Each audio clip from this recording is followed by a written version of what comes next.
Hello, hello, hello. Welcome back. Welcome back. Shout out to all the good folks of the algorithm. How are you doing this Monday morning?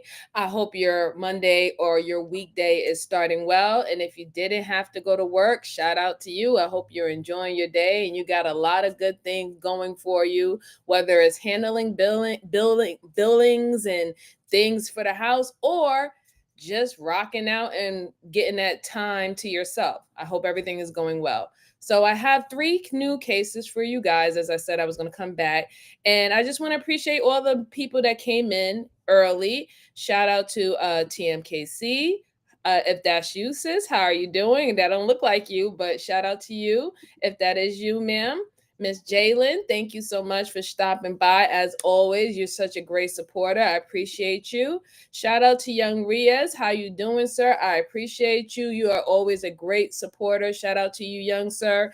And y'all go check out Young Riaz, aka Drip King channel. He is promoting and supporting rappers and artists in the UK, and a lot of the artists are really good so far that I have seen, and I try to share and support as much as possible. But shout out to him for always being supportive in general to anybody and many people in the space. So I really do appreciate you, Young Riaz, and I just wanted to let that know.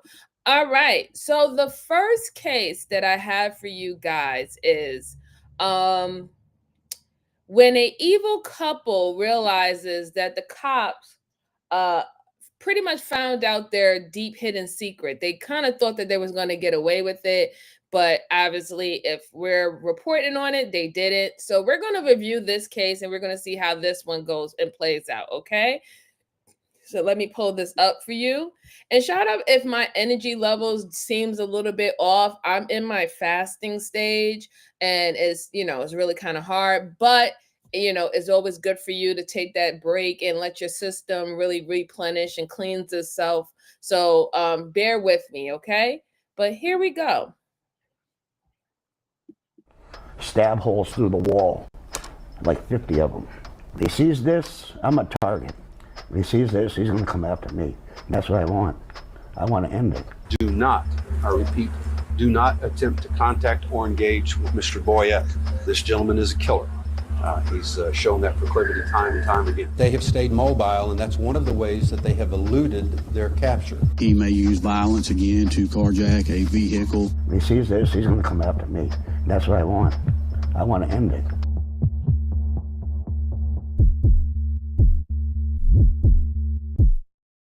On January 31st, 2017, at exactly 7:31 a.m., an employee at the Emerald Sands Inn in Milton, Florida, heard several gunshots coming from one of their rooms. They immediately dialed 911. Sheriff's Office, emergency. It's Emerald Sands. My manager said to call you. I had a desk call me and tell me that they heard multiple gunshots coming from a room. So I grabbed my key and I went down there and I knocked 3 different times like I was supposed to. And all I did was put the key in the door, open the door, and I see her laying halfway in the bathroom, him laying in the bed, and everything's covered in blood. One's in the bed and one's on the floor. How many gunshots did you hear? They said 5 to 7. Did they look dead to you?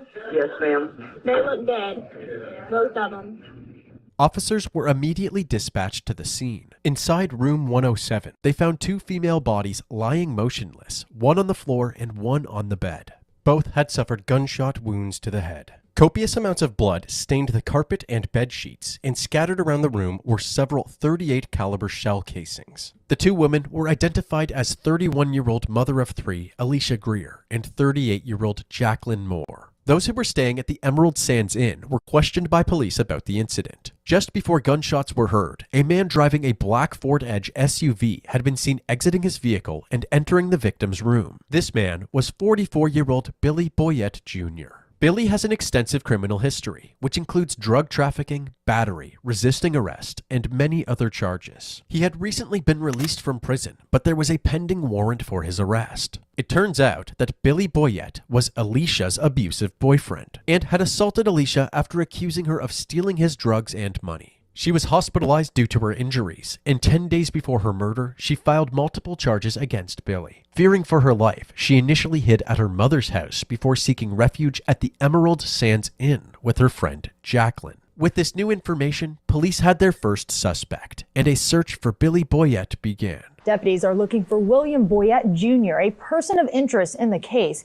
He's considered armed and dangerous. 2 days later, on February 2nd, 2017, police received a tip that a black Ford Edge SUV was spotted at a Walmart in Crestview, Florida, 30 miles from the Emerald Sands Inn. Police quickly gained access to the parking lot surveillance footage. A passenger is seen exiting the vehicle and entering the Walmart. Inside the store, the passenger was recorded pacing the aisles before eventually purchasing some camping supplies and over 100 rounds of .38 caliber ammunition. Detectives were able to identify this person as 37-year-old Mary Rice, who was reported missing just days earlier. Mary then exits the Walmart and re-enters the SUV. Concerned that she could be Billy's next victim, the police pressed on with their search. The next day, on February 3rd, 2017, the detectives were called to another crime scene just over state lines in Lillian, Alabama. While returning home from her night shift at 7:15 a.m., 52-year-old Peggy Brose had been shot in the face right in her front yard. The bullet shell at the scene indicated that she had been shot with a .38 caliber firearm, the same caliber used in the shooting of Alicia and Jacqueline. Her keys and vehicle, a white Chrysler Concorde, were missing. According to witnesses, they saw a man fleeing the scene in Shout out to ABCD. Thank you so much. I appreciate your compliment, sir or ma'am. Shout out to you. And just thank you, everybody who's coming in. First thing off the bat, I'm getting the vibes of this is like a serial killer type of couple, right? It's giving me very Bonnie and Clyde type of vibes. I don't know if the two women that was unalive earlier has any connections with the women that they just found being unalive, but there is a pattern there, right? And outside of that, I think that maybe law enforcement, or whether if they're not starting to implement this, but they really need to start thinking about these criminals being creatures creatures of habit, right? Because when they ran down the guy's criminal history, everything resulted into battery, assault, robbing, and it seemed like it was a continuous pattern, right? And I think outside of them just thinking like maybe this person is a habitual criminal, right? I think they have to think a little bit deeper than that. There is a reason why these people tend to get arrested or charged with the same type of crime over and over and over again. It's something that might be a part of their psyche. It could be something that they have been able to get away with numerous of times, and they have less times when they weren't committed or charged for it. So this is why they try to do the same sequence again, hoping that they're going to get the same type of results of them not being held accountable again. I wish that they do think a little bit more deep into that, about why are they continuously to have this different type of not the different type, but the same type of charges every single time they actually get caught in a situation. I would love to do a study on that. I would love to see a study on that so I could talk about it really. But let's go on.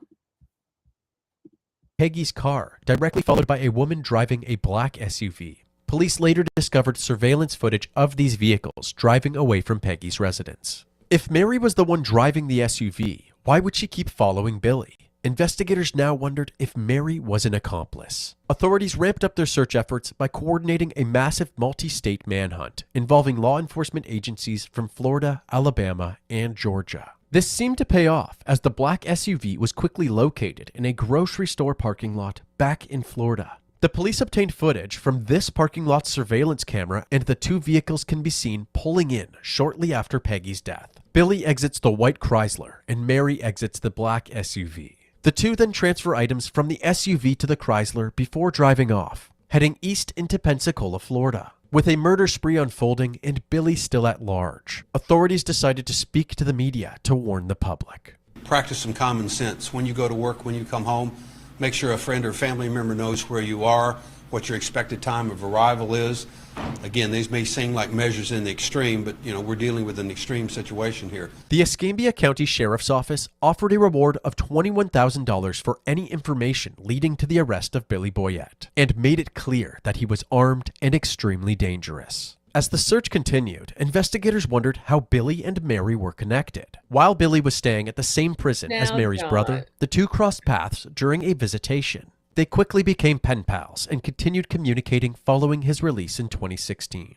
The police obtained a search warrant for Mary's cell phone records and discovered messages between the two the day before Alicia and Jacqueline were killed. At 8:43 a.m., Mary said, "I don't want to have to take a whole bunch of people's lives." 13 hours later, at 9:47 p.m., Billy responded, saying, "Mary, I'm taking care of some things I had to be taken care of. Sorry to alarm, but that's what I do." After discovering these messages, Mary officially became a suspect as an accomplice in the murders. On February 4th, 2017, a man contacted the authorities to report Peggy's white Chrysler abandoned in a field in Florida. I found the car that's linked to the murder from yesterday. Is there anybody in it or is it just abandoned? I don't know. Trees are covering the whole car except for the back side and the tag. I got close enough to see the tag, and that's it.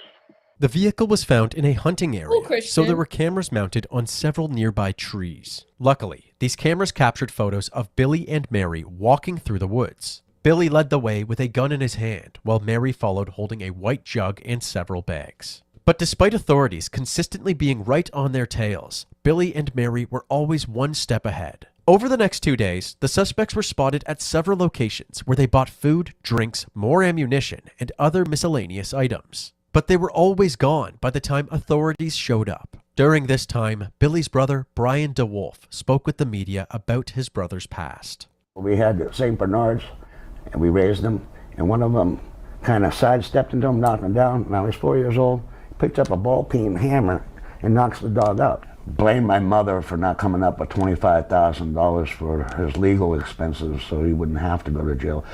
Everything is always somebody else's fault. Somebody made him do it. He's never admitted to doing nothing wrong. I couldn't believe the last time he stabbed up the girl, and I figured he's gone. The federal judge said, "I'll see you in here again, you're gone for the rest of your life." But they couldn't get her because she was a criminal, and so they couldn't prosecute him. Even though they had the police there, crime scene photos of blood everywhere at my parents' house. Stab holes through the wall, like 50 of them. This man, when he sees this, I'm a target. When he sees this, he's going to come after me. And that's what I want. I want to end it. Soon after, on February 6th, 2017, at around 6:45 a.m., authorities received a call about another possible victim of Billy's. Bro ain't playing. He said, "Look, you unalived my brother. You did it at my parents' house. You running around with Shorty thinking that it's okay to kill people." He's like, "Yeah, I hope you see this." He's like, "I hope you see this televised interview.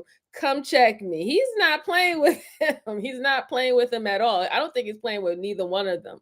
He said he want to put an end to it. He meant that. He said it with his whole chest. All right, I hear you. Let's go on. This time in Beulah, Florida.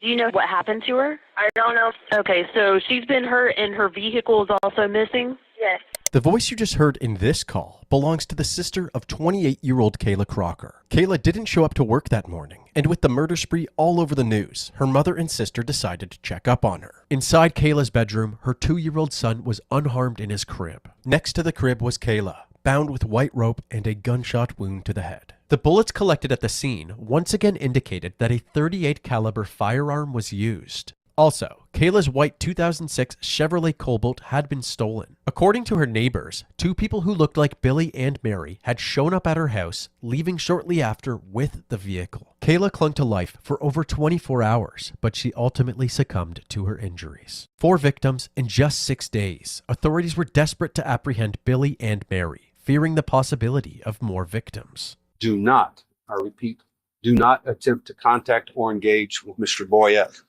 This gentleman has gone far and above, what we normally deem as incorrigible. This gentleman is a killer. He's shown that proclivity time and time again. He is armed and very dangerous. He may use violence again to carjack a vehicle. What we are experiencing is a running nightmare, quite honest. And in short, we have a killer, and he is in our midst, has been in our midst, and everyone, and I mean everyone, should be aware of this, should be aware of what they look like, how they've been traveling, and take the appropriate measures. He's made this statement to many, many people that he will not be taken alive. So we ask, please, for your assistance. Shortly after this conference, It's good to investigators see received you. Hope several tips everything's about well Billy with and you, Mary's sir. whereabouts. The pair stopped at a gas station near Kayla's house in Beulah and were later spotted in a Hardee's drive-thru in Crestview. 4 hours later, Mary was spotted at a Dollar General in Pensacola, Florida. However, no matter how many times they were caught on camera, this Bonnie and Clyde-like duo kept moving and successfully outran the law. That was until February 7th, 2017, at around 2:30 p.m., when somebody called the authorities to report Kayla's stolen vehicle parked at the West Point Motel in Georgia, over 300 miles away from where it was last spotted. When law enforcement arrived at the motel, they quickly evacuated all other occupants and set up a perimeter around the building. The Georgia State Patrol SWAT team, the Troup County Sheriff's Office, and the U.S. Marshals Service were all on the scene. After a tense 3.5 hours of trying to convince Billy and Mary to surrender, Mary eventually gave in. She exited the motel room and was quickly escorted to a police cruiser. Shortly after, officers forcefully entered the room, only to discover Billy Boyette dead from a gunshot wound. Police gathered all evidence from the room. Hey Joshua, how are you? Good to see you, sir. I hope everything is well. Keeping busy and everything. I hope your Monday went well too. I appreciate you. Thank you. Yeah, I'm just still wondering, why was they unaliving so many people? And it didn't really seem like they were robbing them. I have to check again to see if these people was robbed, but they was just going around to different counties, pretty much terrorizing all these different communities, unaliving people. And I still don't understand the real motive, right? Like, I don't know. Someone correct me if I'm wrong. Do you know what the motive is, or have they ever explained what their motive was of doing this? If you know this case, just put it in the comment section for me. Let's go on. Okay, so here we go again. Like, seriously, goodbye.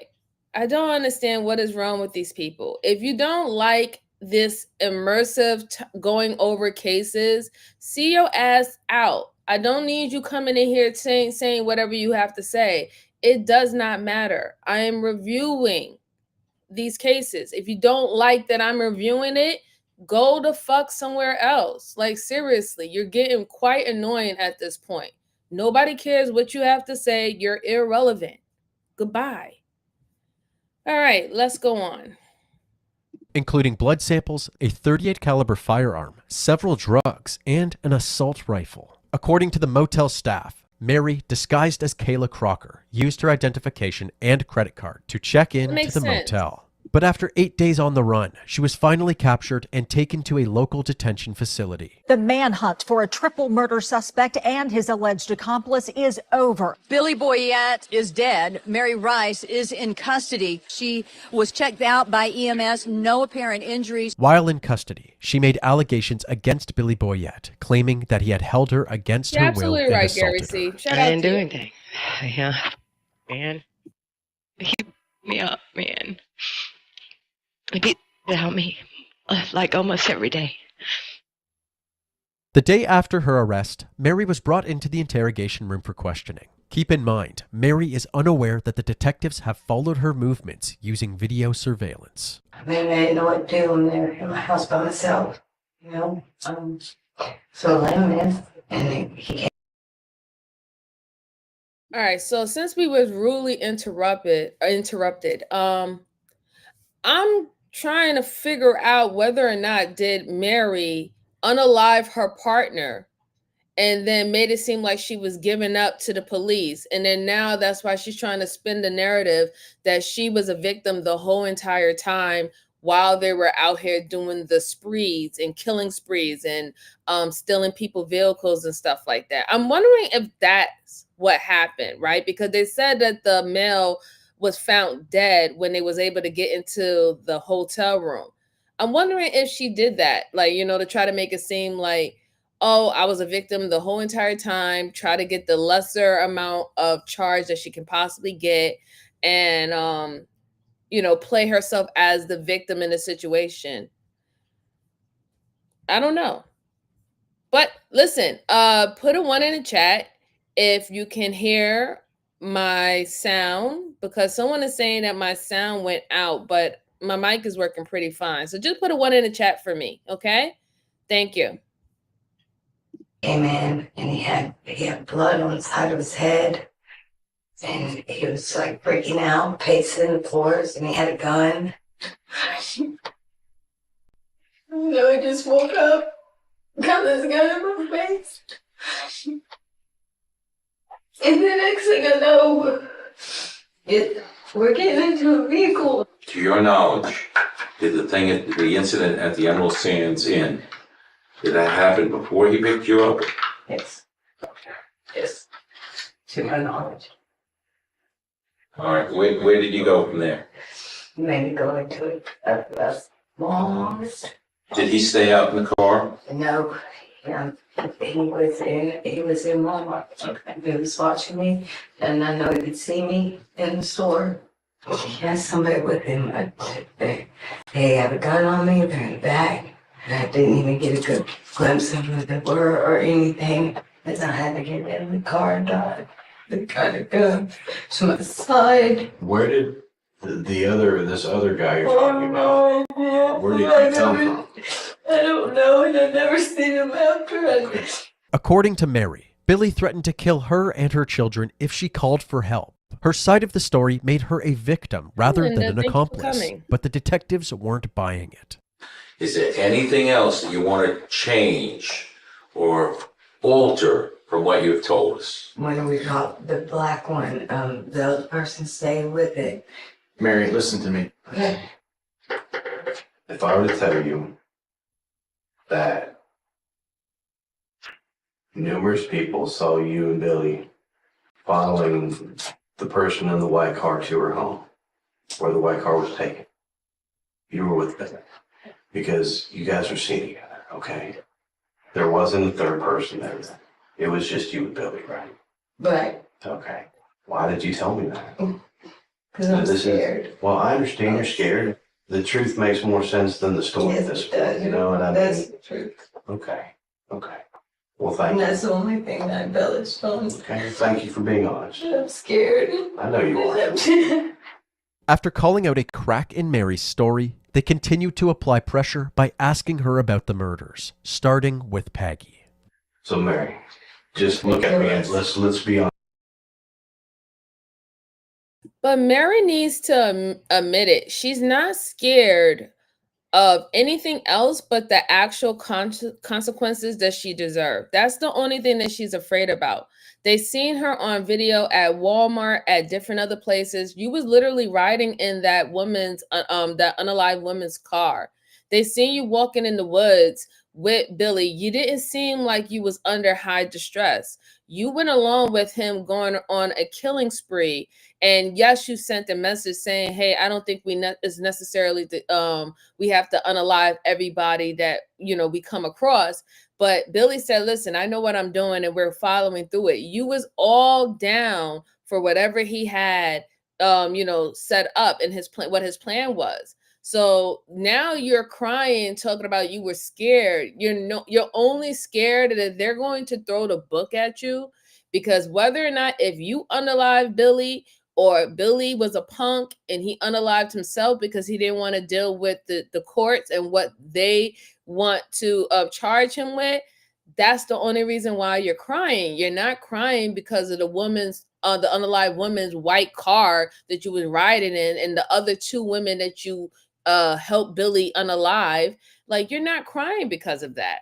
So it's like, no, I don't fall. I'm not falling for the crying and all the semantics and everything like that. And now that you come to a coming to Jesus moment that what you was doing was wrong. No, absolutely not.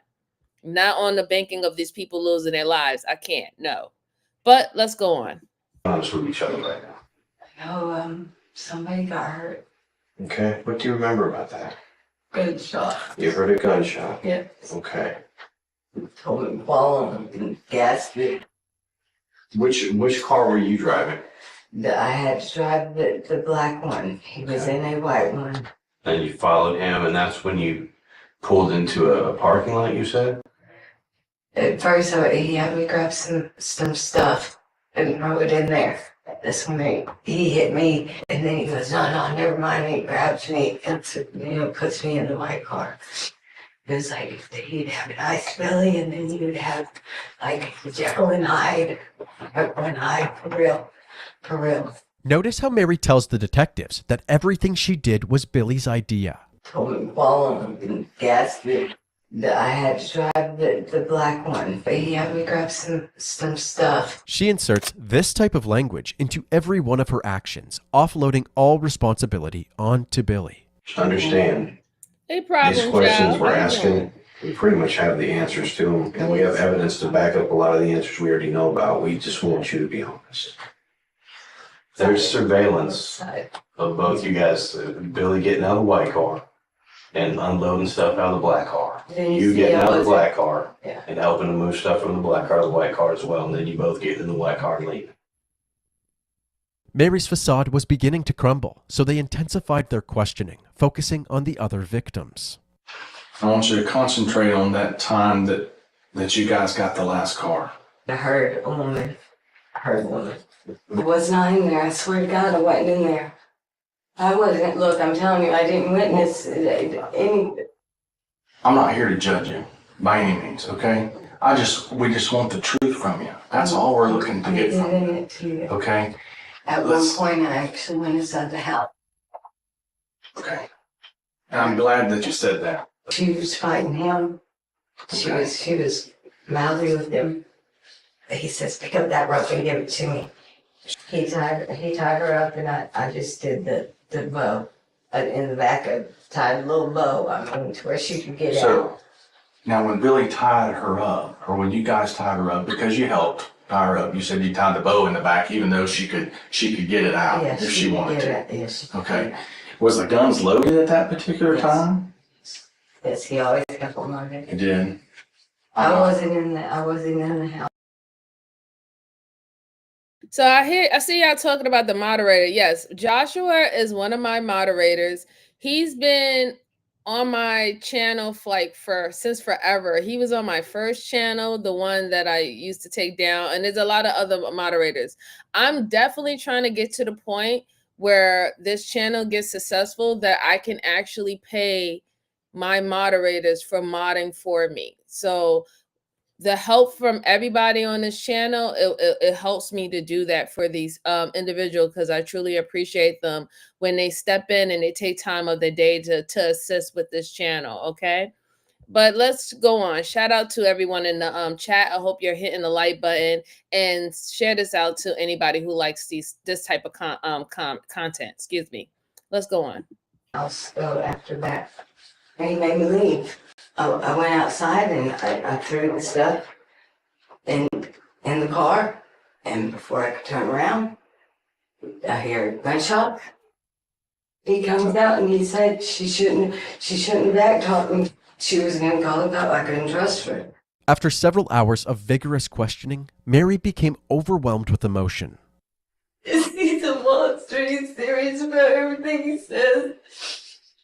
He was going to kill me if I didn't do what he said. Only by God's grace am I sitting here today. Joanna, Detectives how believed you that they had doing, gathered my enough darling? I hope information and everything's going concluded well for the you this interview. Monday. Thank you for your cooperation.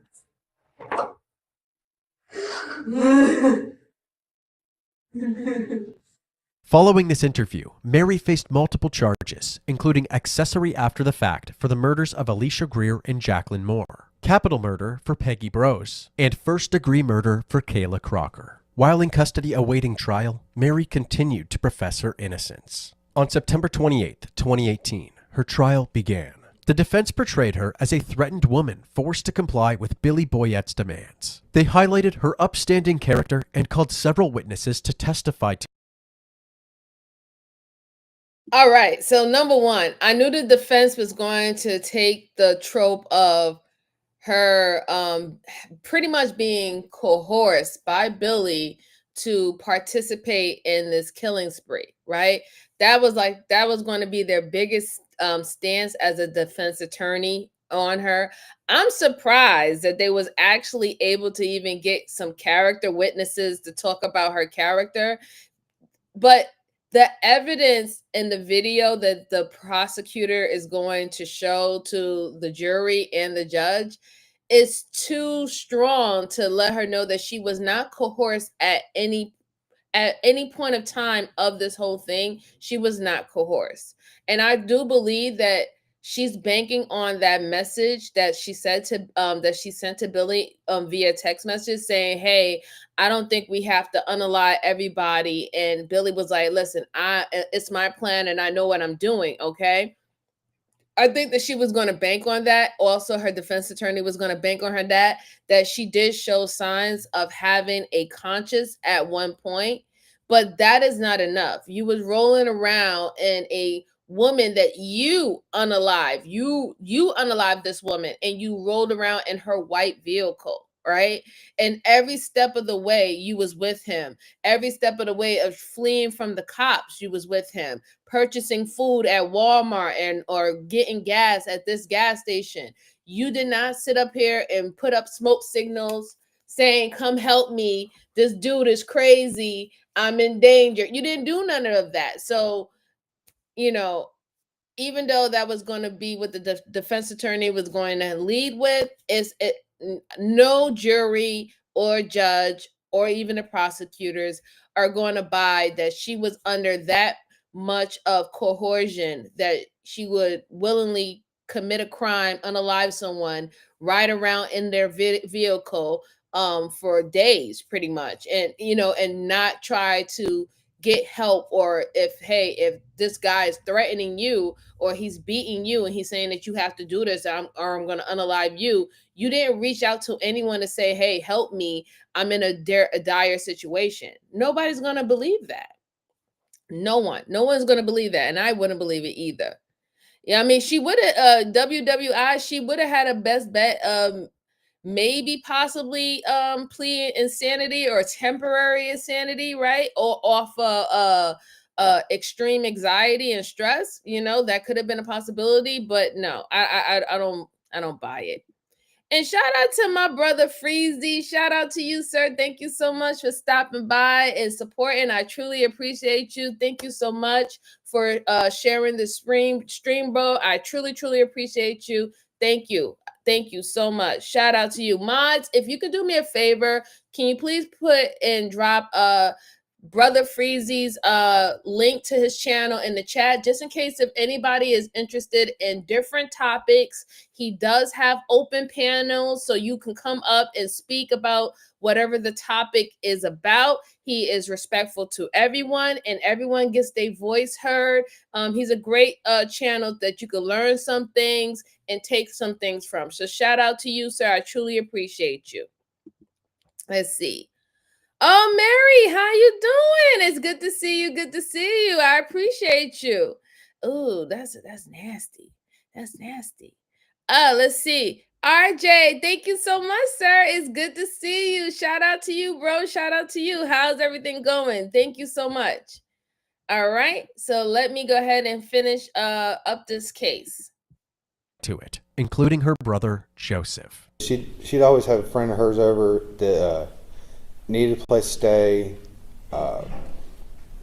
or if they were on hard times, they'd crash or whatever. She was always helping somebody out.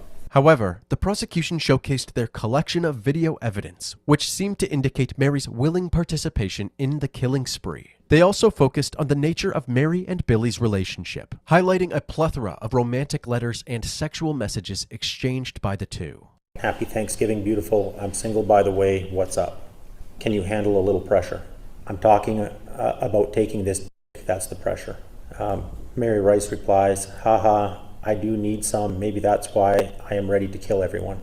They told the jury that this evidence proved Mary was not in any apparent danger with Billy Boyette. The prosecution's evidence proved to be sufficient for a conviction, and Mary Rice was found guilty. We, the jury, find the defendant, Mary Rice, guilty of first-degree murder as charged in the indictment.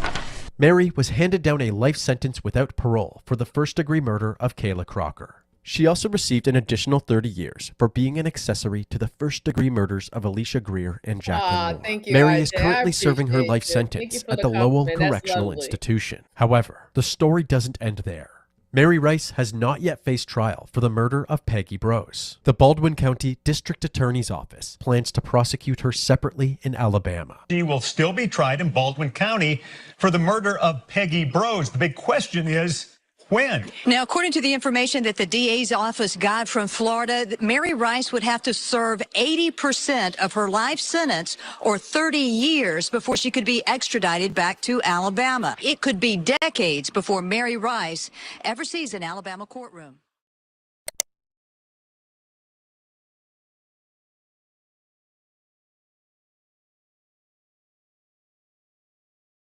I'm still like kind of weirded out why they wanted to do this killing spree, right? And they chose specific type of women.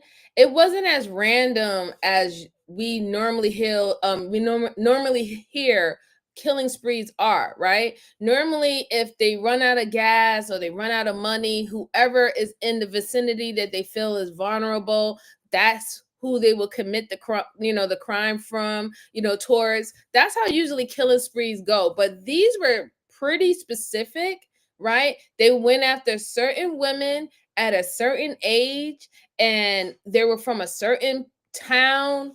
It was weird, right? I still don't understand what was their motive, and I guess we would never will. But yeah, I mean, shout out to the prosecutors doing the right thing, having all the evidence just to confirm that, lady, you was not coerced the way that you said that you were. You know what I'm saying? Like, you was a willing participant. And it's sad because in some cases, women or these couples who do serial killings or unaliving with each other, if they're both alive, sometimes the women do be getting grace, as if, as in pertaining that maybe they could have some type of fear or coercing going on with their relationship with this person that make them do that. But I'm glad that they actually saw through it, that she was a willing participant in unaliving this women, her going to Walmart, getting themselves tools and supplies and food and gas. She was all, willing to do this, so I'm glad that they was able to see through that and give the correct conviction. And then on top of that, she's not even done, right? Like, that's only one conviction for the set of two women that was unalive prior. She haven't even hit Alabama yet, and what they got going for her. So yeah, it is what it is. Like, woof. Woof. All right, so let's see. I have another case for you guys, and I just appreciate everybody that's here, all the regular family that has come by. Miss Jalen, Miss Mary, Janone. I'm sorry if I'm saying your last name incorrectly, sis. I apologize. RJ, TMKC, Joanne Jenkins, Joshua. I always appreciate y'all when y'all come support and y'all bring commentary to the chat. I really do. All right, so the next case that I have for you is an old one, right? But most of these are old ones, but this one was back in 2017. It's when a person decides that they want to throw their life away for respect, right? And we know that in a lot of situations, people's ego can get them to do things that really is not in their best interest. And we're going to see how this happened, okay? So here I go. And yes, shout out to Joanne Jenkins. Absolutely, darling. I love my little Joanne Jenkins from Canada. Shout out to you, ma'am. Let's go on. On September 19th, 2017, a woman contacted the police at 3:45 in the morning. She told them that her friend Shad had been shot outside of her home. The police would rush to the scene and find that Shad was still alive. Shad would be rushed to the hospital, but unfortunately, he would pass away from his injuries. As the police were investigating the crime scene, a neighbor would inform them that he had caught the incident on one of his surveillance cameras. That's right, you commander, RJ. Was on the left side of the house here. And it would show the driveway just about of your neighbor. This one right here. The camera footage was very dark, and it was impossible to make out who the shooter was. The police decided to show the footage to Shad's brother, and he immediately identified the man as their cousin, Clarence Murphy. He told the police that Clarence walked just like the man in the video, and he was positive it was him. With this information, the police began looking for Clarence, and it wouldn't take very long to find him. Flyer, shortly we're going to be doing a felony stop at Beltair and Cypress. Dispatch has been updated. Light up! Put your hands out the window! Driver! Like, put your hands out the window, do it now! Put your hands out the window! Put the vehicle That in is park, good all do the it time, now! RJ. I am so happy. Go ahead, keep verbal, keep verbal. Get passenger. And throw the keys out the vehicle, do it now! Walking backwards. I got verbal, Backwards. I'll take over verbal. Ma'am, take a few steps left, okay? Left. Just listen to me and you'll be fine. Few steps left. Keep going left. Left. Start stepping back towards me, okay? Make sure you don't make any movements with your hands. Step back towards my voice. Who's in the vehicle? Who? Clarence. Hey, target. Target in the vehicle. What's the target? How old is he? Clarence who? What's the target? Junior or senior? Junior? Target confirmed. What's the target? What's going on? What are y'all doing? What's the target? Are you good? Yeah. With no hand? You want to search her real quick? What's the target? Keep coming. Stop. Stop right there. Go to your knees. Do not move your hands. Put your hands on the back of your head. Do not move.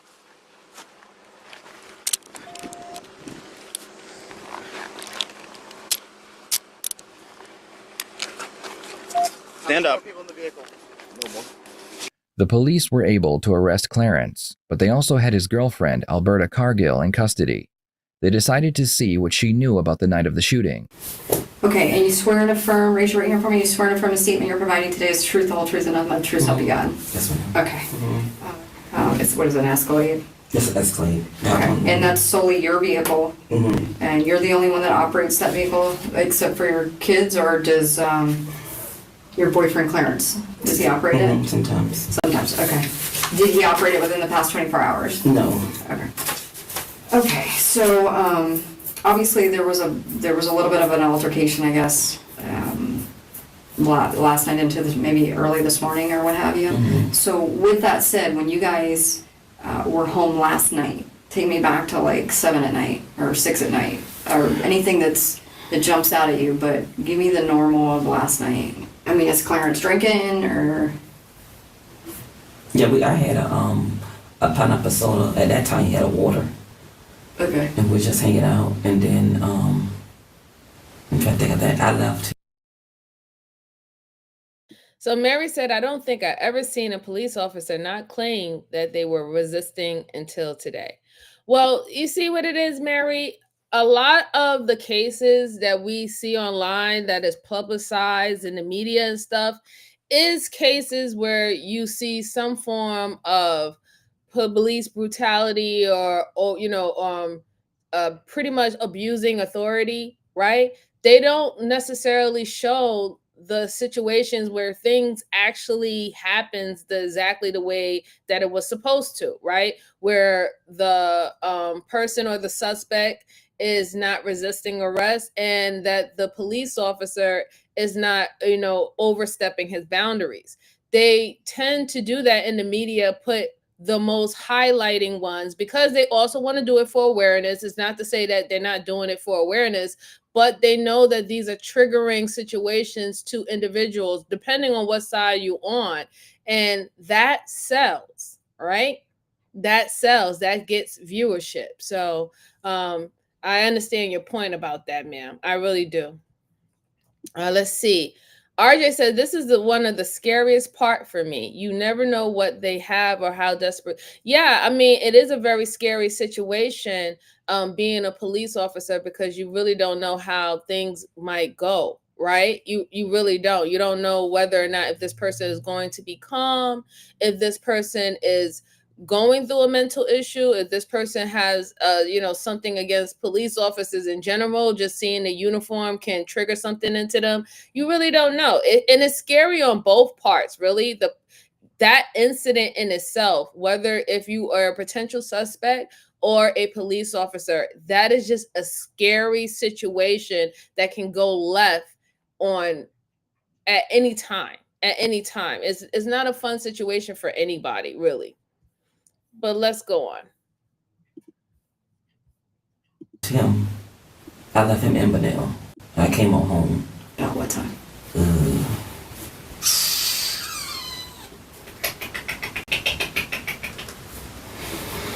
It was like by that time it was like way up in midnight. I was like around 1 something. Okay. Maybe 1 a.m. Okay. Yeah. Now, when you got home, was anybody up, or is everybody pretty much sleeping? Everybody pretty much sleeping. Okay. Hair like in the house on, but it was just me crazy. Alberta claims that she was hanging out with Clarence and some of his friends, which included his cousin Shad. She stayed with them until 1 a.m, and then she went home. All right, I'm sorry I interrupted you. Back from when you left Benel around 1-ish. Mm-hmm. He stayed there, obviously. Yeah, he stayed there. And then I went home, and then he must have got there. I want to say around 2:30ish maybe. So were you sleeping? Off and on. Well, he woke me up, and then we went and got Steak and Shake after that. Wait a minute. He comes home. About 2:30 or something, and then we leave again. And you get up and go eat. Yeah. Oh my. So with the Steak and Shake, then he brought me back. I came back about. What did you guys drive? The brown car. Okay. They did, RJ. His car. Mm-hmm. Well, your car, but his car. Yeah. Okay. And I must have came back around. I must get back about 3 and change. Mm-hmm. Yeah, about 3 and change. Then at some point you must have left again and got back around 4 and change. So he left in his car again. I'm thinking she's a court officer and not necessarily. Alberta just told the detective that Clarence was not home between 3:30 and 4:30 in the morning. This just happens to be the time when the shooting took place. She also says that Clarence and Shad were having an argument, but she didn't think too much about it because they argue all the time. So the bickering with his cousin, when did that start? That part I don't know. I didn't see them bicker. I just know that it was in. Probably heard it on the phone or something. They was having an argument. He told us many people. Oh, okay. Yeah. So what was the extent when you decided that? I mean, like you told me earlier, that when he was bickering with his cousin, you wasn't sure about his name. When did that happen? That had to be around the 2 o'clock, 3 o'clock so frame. Okay. Before I got home. Do you know what the bickering was about? They was I don't know. But you said they argue all the time anyway. They argue about stupid stuff. I don't really, honestly, I sit on the other side. I don't pay no attention. Yeah. I really don't get involved with it. I don't. Now did he? I'm assuming that Shad called him to say, "Hey, I need you to pick me up." Mm-hmm. Okay. Were they bickering when he got in the car? The usual. What he was saying, like when they reach each other, it's kind of nasty. But it'd be like, this so and so, you better hurry up for so and so stick his stuff. I don't know, they say shit like that. They call each other like stupid names, like that they was doing. It seemed fine, but after that, I don't know where it went. I don't know, cause they seemed fine at that point. They was joking around. He said, cousin-in-law. He said, close your ears. I said, okay, they closed. They told you to close your ears? He did. Because they interviewed Alberta first, they were able to get quite a bit of information that they can use when they interrogate Clarence.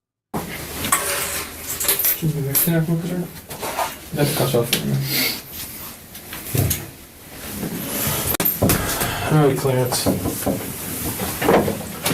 My name's George.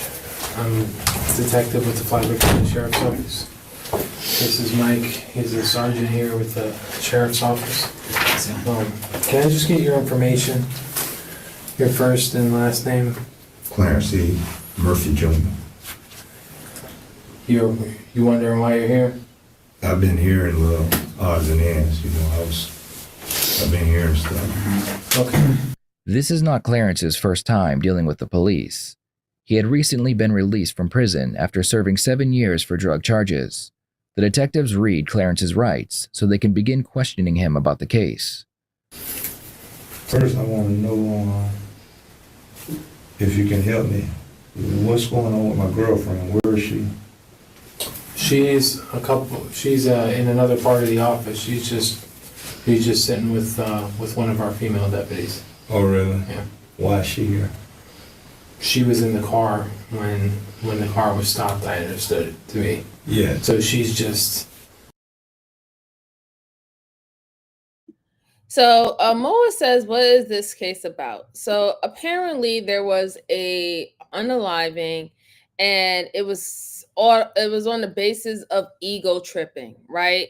I guess the person that this suspect unalive was someone that, they were cool with, and they got into an altercation, and he ended up unaliving him. So when they went to pursue, the girlfriend was in the car. They just recently questioned her about her whereabouts and also what she know about what led up to this incident. Obviously, she didn't really know much. She didn't know about the unaliving, but it seemed like she knew about the altercation that led up to this person losing their life. So that's what we're going over, and we're seeing his interrogation process right now, Moa. And shout out to RJ. Thank you so much with the super chat. I truly appreciate you, sir. You don't know how much I appreciate you, brother. You are always supporting. Thank you so much. I truly appreciate you. Thank you. Let's go on. Here for that, but they're making arrangements to make sure whatever, so that her kids are taken care of and whatever. Yeah, and her daughter gets out of school.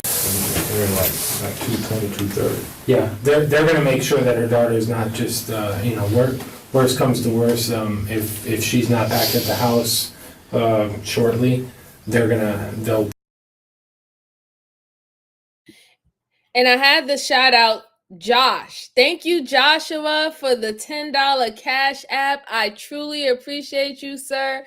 Thank you so much. Shout out to you. Truly appreciate all the support that I get, whether if it is financially or just supporting being a member or a viewership. I truly appreciate you. Thank you so much to all who does it. I appreciate you so much. Y'all don't even know how much I appreciate you.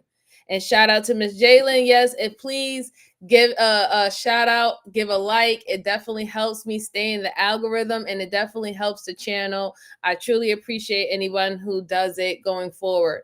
And if everyone likes the membership, I do have memberships where I do upload different videos and different topics for my actual members, which we are going to have a membership live after this. So shout out to my members, and I see y'all later. All right, let's go on. Probably bring one of her kids here with her. No, but her daughter goes to college in Palaco. Oh, okay. And what time is that? She gets out at 2:20. Okay. She should be out of here. She should be out of here pretty shortly. Yeah, they'll take care of her as long as she expresses her concerns. I'll make sure she's taken care of. I did hear there. I didn't realize the kid was in college. I thought she had. Yeah, she do have a son in high school as well. Okay. She also has one in college. Then she has one that's working right now. Did anybody get you any water or anything like that? No. Do you want some water? Let me figure out. Yeah. Okay. Can we get some water? Yeah. So, my birthday's also tomorrow. Oh, really? Happy birthday. You too. Yeah. I was born in 81, but okay. Same birthday. Sounds good. Okay. All right. And you're from Bunnell? Yes. Do you know me from Bunnell? Way back. Okay. I believe I remembered you back then. Way back. Back in like 05, 06. Yep. Okay. So, is your brother's Uki, right? Mm-hmm. Okay. Your brother out? Yes. Okay. All right. So, basically, Do you, I mean, what are your questions? Do you have any questions about being here, about? I mean, you can explain, you know more about it than I do. I don't know anything about what's going on. Okay, all right.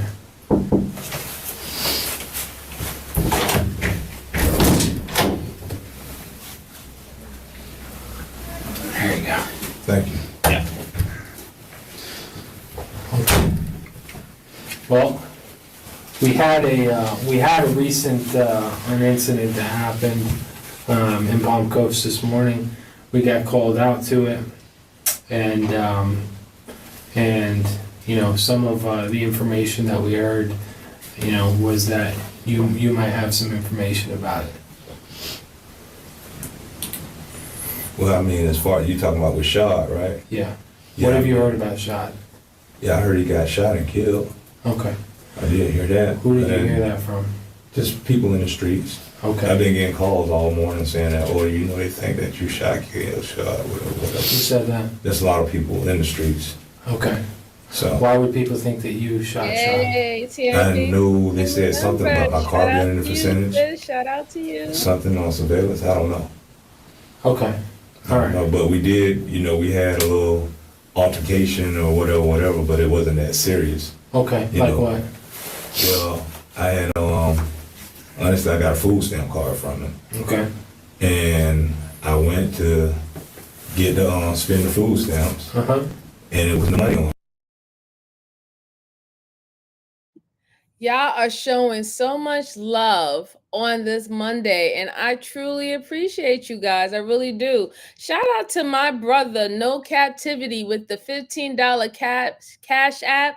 I appreciate you, sir. You don't know how much it means to me. Thank you so much for supporting me always. I appreciate you, and I love your content as well. I really appreciate you.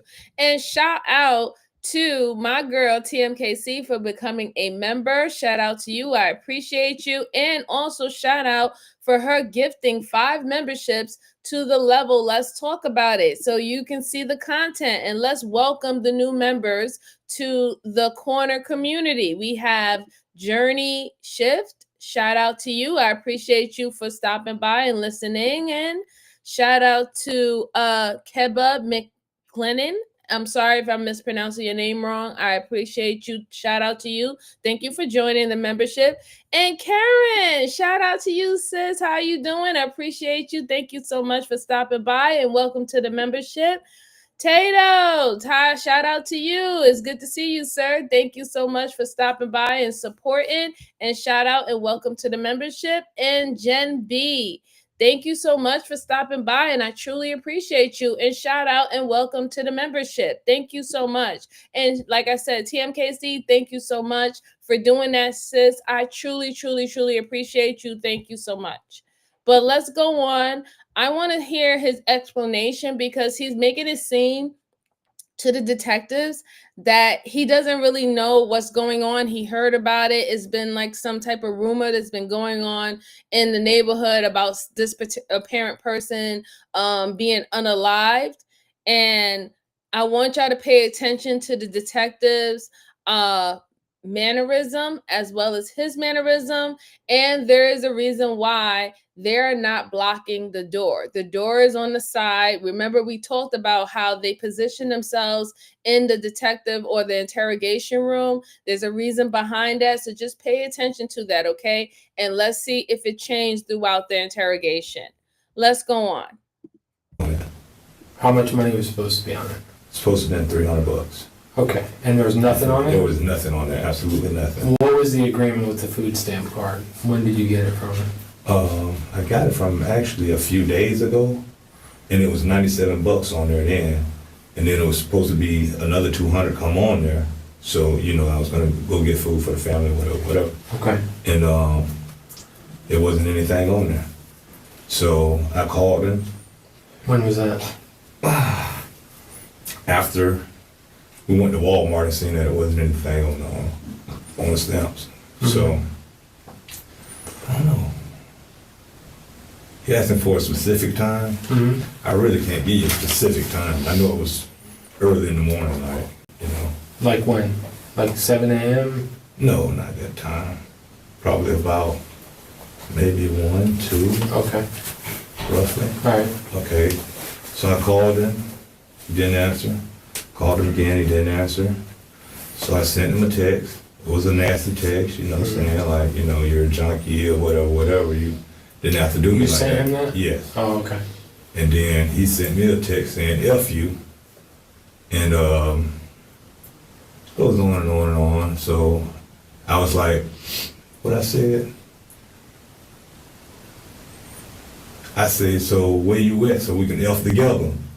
You feel me? So he said, you know where I'm at? Because I had just dropped him off. I dropped him off to that house. When? Right before I went to Walmart. When was that? I'm sorry.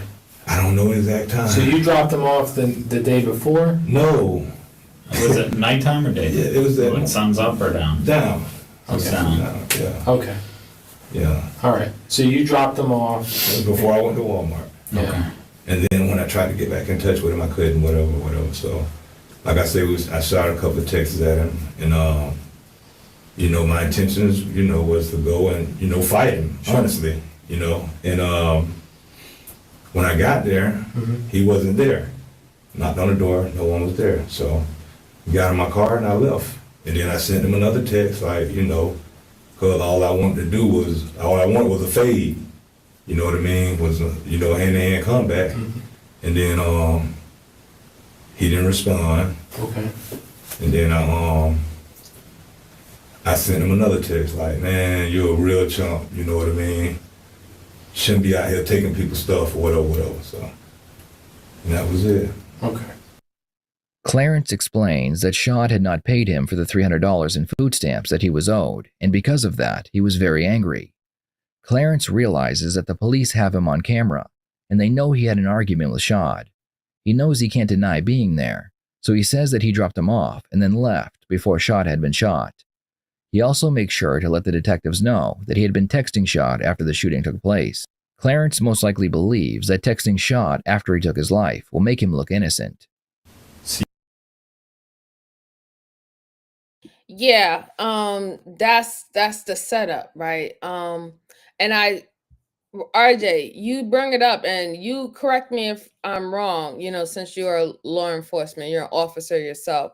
I'm thinking that the reason why that they're positioned incorrectly is because they do not have any concrete evidence against this man.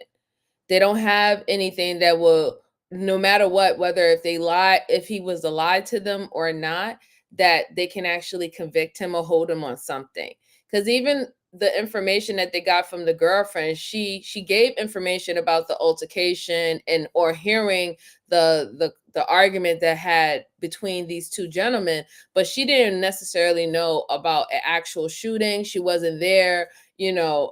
So the information that she provided as the girlfriend, as in, yes, there was a altercation between this guy over some type of money or something like that. But outside of that, they don't have real evidence. As of right now, they don't have a weapon, right? A weapon have not been found, or even if they have casings, you know, that they found in the area, they don't have a weapon from this guy to let them to you know, to confirm that it was his weapon that was used.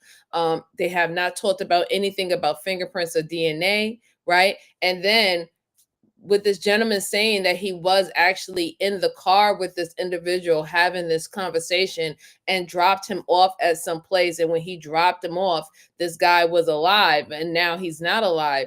I really don't think that they have enough evidence, and that's why they are positioning themselves where they're making it seem like he still has the ability to walk away, even though he is right now the primary suspect. We didn't even see them give him read him his Miranda rights either. However, we did see him read the girlfriend's Miranda rights. So I'm thinking that's what it is, but it is quite odd, and the room is quite small too. So I'm going to take that into consideration as well, that, you know, the shape of the room and the size of the room. But let's go on. You said also there's too much. Yeah, exactly. There is too much color going on in that room. I noticed that was kind of weird to me because that's not how normally interrogation rooms look like. They are plain as hell. They make you feel like you're in an asylum. If you haven't also noticed that he is not chained up or cuffed to the table, he's not even near the table, right? He has a cup in his hand. He's just having a full-on conversation with them, regular conversation. He was able to ask about the whereabouts of his girlfriend. So that is all leading to me that they do not have any concrete evidence of him. And just because you had an altercation with someone, and yes, you said that you might wanted to fight him because that's what he admitted, that he wanted to fight and scrap with this dude, doesn't necessarily make you a killer. So I don't think they have enough evidence, and that's why they are handling him the way that they are. They're going to play the mental game with him and get him to confess. They need that confession. But let's go on. So after you dropped him off, you went back to the house he was at? Hold on, because we didn't even swear you in. Can you do me a favor, just raise your right hand? You swear to affirm everything that you've told us and are about to tell us is the truth, the whole truth, and nothing but the truth? Yes, sir. Okay. So that's a good I've point, always Doc. found that having someone take an oath to tell the truth to be very interesting. Swearing an oath is meant to play into a person's conscience by connecting their testimony with religion. This process does have an impact on some, because they are promising to tell the truth in front of witnesses, and if they lie, they have lost all trust. However, if someone is capable of taking a life, the last thing they are worried about is telling the truth. let me just make sure that I understand. So you and Shad. I am not a lawyer, but I'm definitely gave you a food work stamp with law card. enforcement, and Supposed to I'm have $300 on it. Yes. Shout out to Okay. you, my You checked it. It had about $100 on it. No, that was prior when it had the $100 on it. Oh. And then, like I said, the other 200 was supposed to have came on. So But instead of 200 more coming on, they took everything off. They took everything off. So you never spent a dime of that food stamp for it? Actually, the first night I got it, I spent probably about maybe $20. Where? $30 at the Kangaroo. Okay. So you spent $20 or $30, but the actual money that was owed to you was $300? Yes, after the fact. So. All right. So you got into a texting argument with Shad. Yes. Okay. And you were calling him a chump. You went over there to fight him, and you went and knocked on the door, and nobody was there. Yes. Okay. Yeah, see his you see his body mannerisms, right? He crossed his arms. We know what crossing of the arms is. We should know what crossing of the arms expresses, that they're withholding or they're not being forthcoming. They're in a defensive type of stance. He kind of leaned back in his chair now. He's not leaning forward as how he was before. Then also his legs are crossed too. Let's see. Bruce, how are you? Good to see you, sir. I hope everything's going well for you this Monday. Right. Thank you, William. I appreciate you. Thank you. Shout out to you. And how are you today, sir? Thank you. Let's go on. Were there any lights on in the house or anything like that? It was dark. Oh, it was dark? Yes. Like that nobody was home? Yes. Okay. Did you go straight from Walmart to that house? No. Okay. I took my girlfriend home. Okay. Because I was, like I say, I was ready to get into a fist fight, and I didn't want her around any of that. You know what I mean? That was my intentions, to get into a fist fight. And I took her home. So do you have a time frame on that when you went by and no one was there? I want to say maybe 3:30. Okay. This morning? 3:30-ish, yes. Okay, 3:30 this morning. Yes. So, you knocked, did you ring the doorbell? Does the doorbell work? I knocked. You knocked? Yeah. Okay. Maybe they didn't hear you? I'm just trying to figure out if they were home or not. I'm not sure. Maybe they didn't hear me. Okay. Did you knock loud, or was it like... It was like... Well, you were angry, you said. Yes. Okay. All right. Did you have any weapons on you or anything like that? No. I don't carry weapons. Okay. I'm a convicted felon, so. Okay. All right. I got you. So far, all the evidence they have against Clarence is circumstantial. Clarence has explained why he had an argument with Shad and why they have him on camera at Shad's home. Had Clarence denied arguing with Shad or going to his home, the interrogation would have gone in a different direction. What the detectives need now is to get Clarence to confess to taking Shad's life. All right, and then you got back in your car and you drove off. Yes. Where did you go after you drove off? I went home. Okay, 252 Pratt. Yes. How long does it take you to get from what address? Well, do you remember the address, or you just know where it was? Where you I just know percentage. That's another reason why I didn't pull in the driveway, because I didn't know the exact house. Jared, shout out You know to what I mean? Phoenix, Sure. Arizona. I dropped him off on the side of the road the same way. I pulled up, so I didn't know the exact house. Okay. So that's another reason why I didn't just go raising hell or pulling in the driveway and raising hell at someone else's house and didn't know what was going on. I see. Okay, so then you went straight home, and how long did it take you to get home from there? Maybe about 5-10 minutes. No, I'm good on that. When you were home did you go anywhere else until the time law enforcement made contact with you today? No. So you were... Oh, well, this morning I had to take my stepdaughter to school. Okay. Which was in Palatka. You drove her from the house on Broward to Palatka? Yes. Okay. And what time was I that? did not. I did not, sir. About 8:30, and then I had to take my other stepdaughter to work, which is at the Hammock. When you got home at 3:30, did you change clothes or anything like that, or? No. So you've been basically what you're wearing was what you were wearing So you're last night. paying, Corey. Shout out to Actually, you. I had on some red shorts. Red shirt. Okay. But the same shirt. A white T-shirt. Okay. A white one or that? A white one. Okay, so a different one. Yes. Oh, I'm sorry. Absolutely. What car were you in when you went Shout there? out to you. Absolutely. A Buick. Your Buick? Yes, a 2002 Buick. Is that registered to you? No, it's Alberta's actually. My girlfriend. Your girlfriend? Yes. What does it look like? It's gold, goldish looking. Did you tell Alberta about your argument or anything like that? Did she know what was going on with you and Shad? Yeah, but if she's been around it, that's my cousin, so we talk shit and, at the end of the day, shit be done with, Okay. I understand that Shad he's been having some drug problems. This is something his family told me. Shout out to Southwest Detroit. Detroit in the he's maybe house. had See that? Shout out to some you. beefs going on about stuff like that.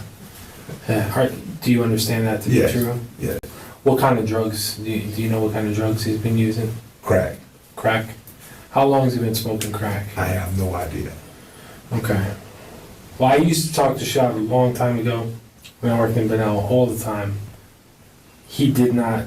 Obviously, I'm the police, so nobody's going to tell me if they use drugs. Exactly, But bro. having RJ. said that, Boys I think talk. you can Another spot a tactic. crackhead. Boys will be boys, When right? you've been around it long Yeah, enough.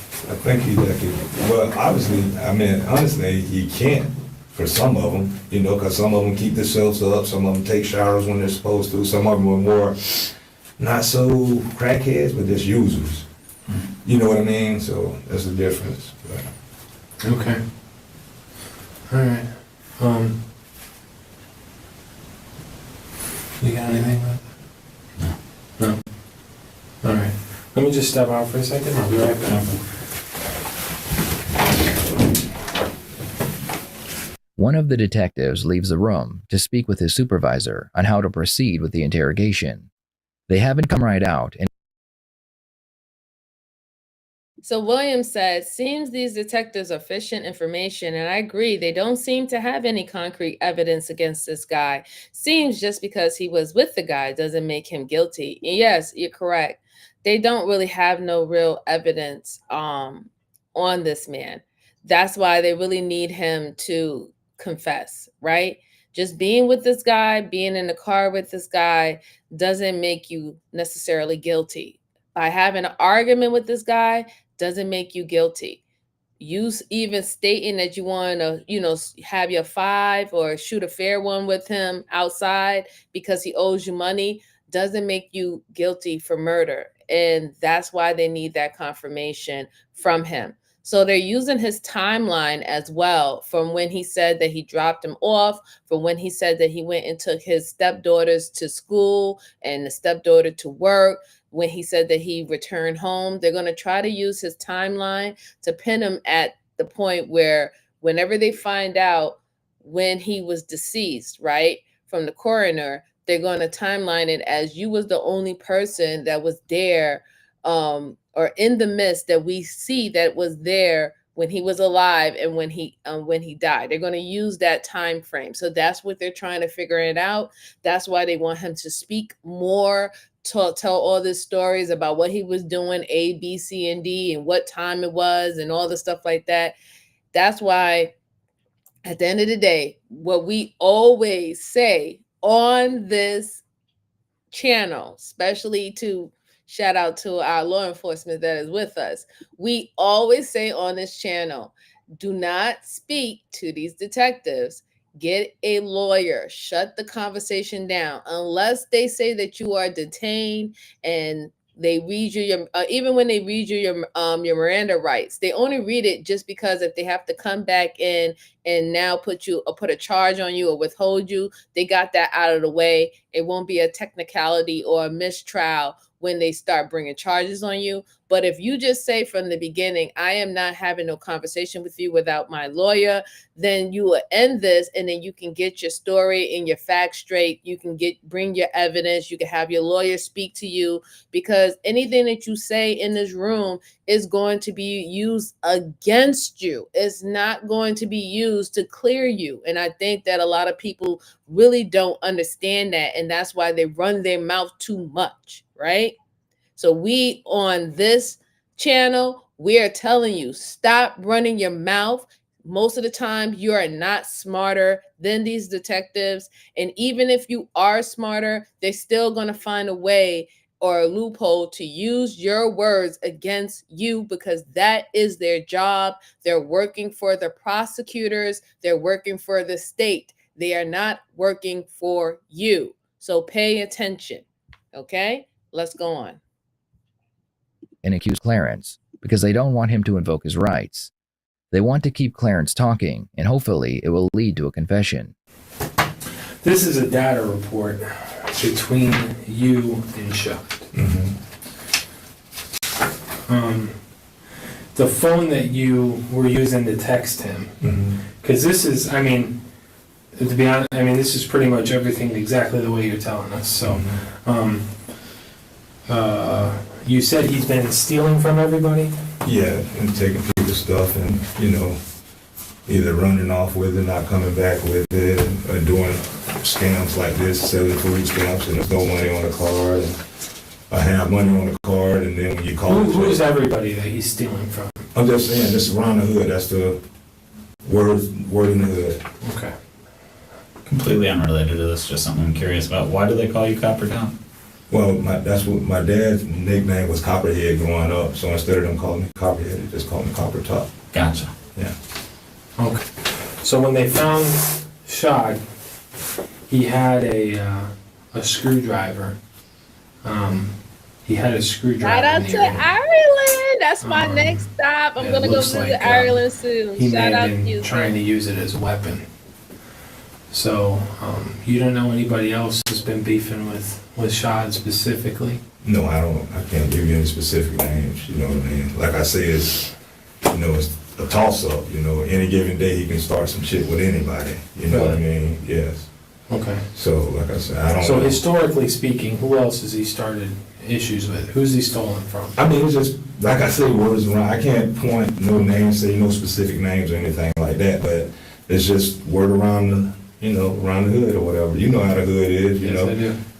You'll never hear a specific name, but you'll hear they say. You know. Yeah. No. So I hear you.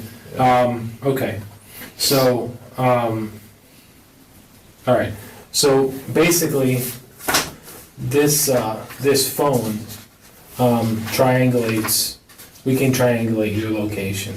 Yes. Okay, so we're showing you in that location from at the time that he was killed. So, surveillance footage backs that up too, including your car and including you.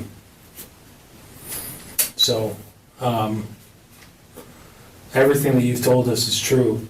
I just don't know why you're leaving out that this guy might have come at you with a screwdriver.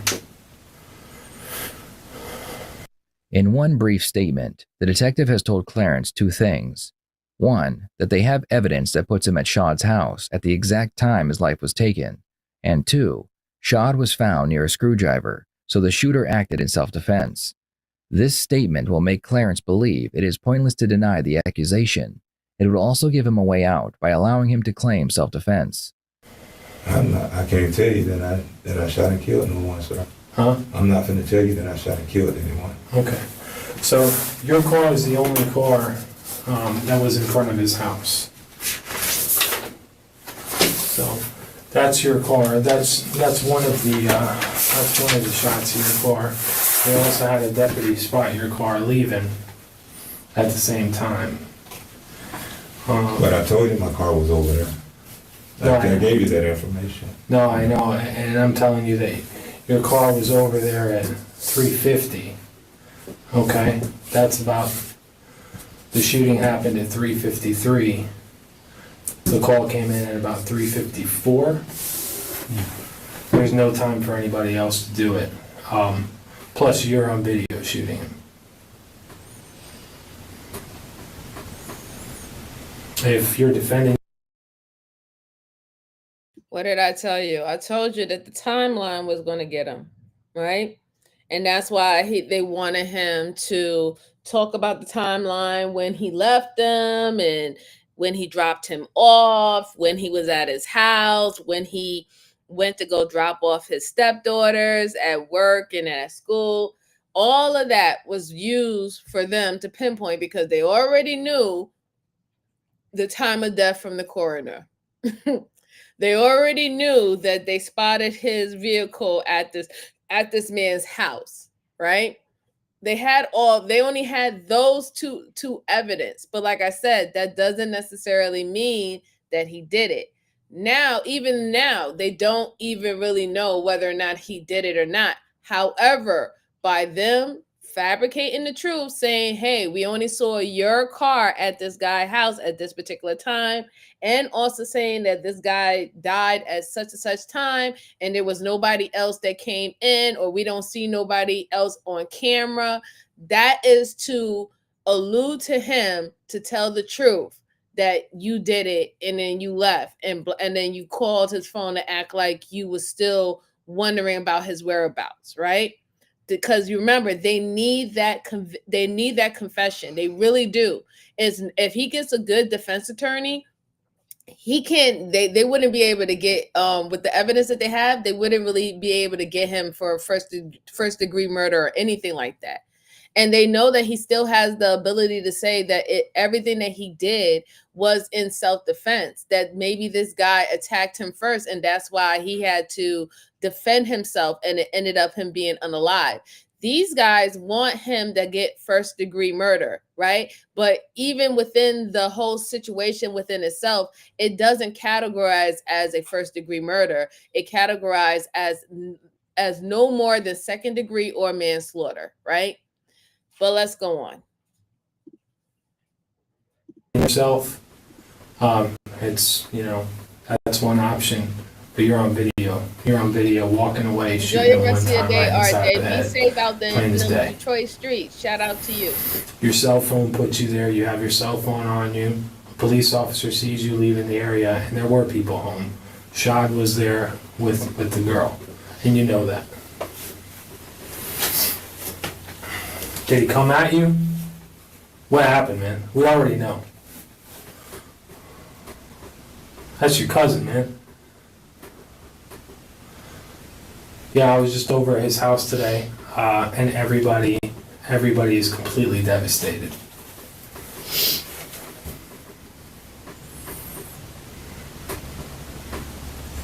Do you want to see the video of it? Yeah, if you say you got a video, I'll just do a video. Okay. Let me make that. Yeah, make it happen. Okay.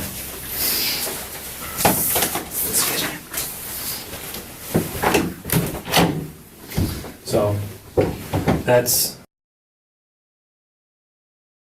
This is a deeper level to this. That was his cousin. That was his cousin. You mean you unalived your actual blood cousin over food stamps? Food stamps. That's what you took your cousin's life over? Let's see. William said, don't forget the police can lie to you, but they use their techniques to glean information, trying to scare him into confessing, saying we have this or that still doesn't mean he did it. Correct. Exactly, William. And let's just be perfectly clear, right? I feel that this is kind of like sickening now to know that that was his actual cousin that he unalived, and you literally walking around town knowing that your rest of your family members, your aunt, your uncle, and stuff like that, you took their child away from them, and that's your blood, and you did it over food stamps. Like, people got to start being really serious about the situation, right? Most of the time, when someone asks you for help or assistance, whether if it's money or whatever, not 9 times out of 10, they don't have it to give it back, and that's why they're asking you, right? And when you give, you have to have it in the back of your mind that is a possibility that you might not receive what you was able to give back out, right? So don't give unless you're willing to accept that you might not get the payout, or you might not get your money or whatever back, right? Give because you want to give not because you're expecting reciprocation or the exact same type of reciprocation, because people could reciprocate in different ways where they could, or they know how to do it, right?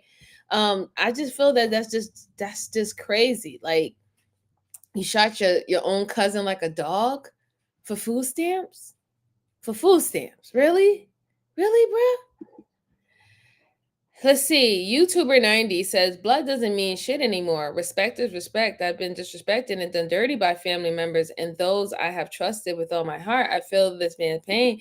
Yeah, I mean, I understand that, the level of respect is respect. I get it, right? But at the end of the day, I don't think that taking someone's life, and nobody can ever convince me that that is okay.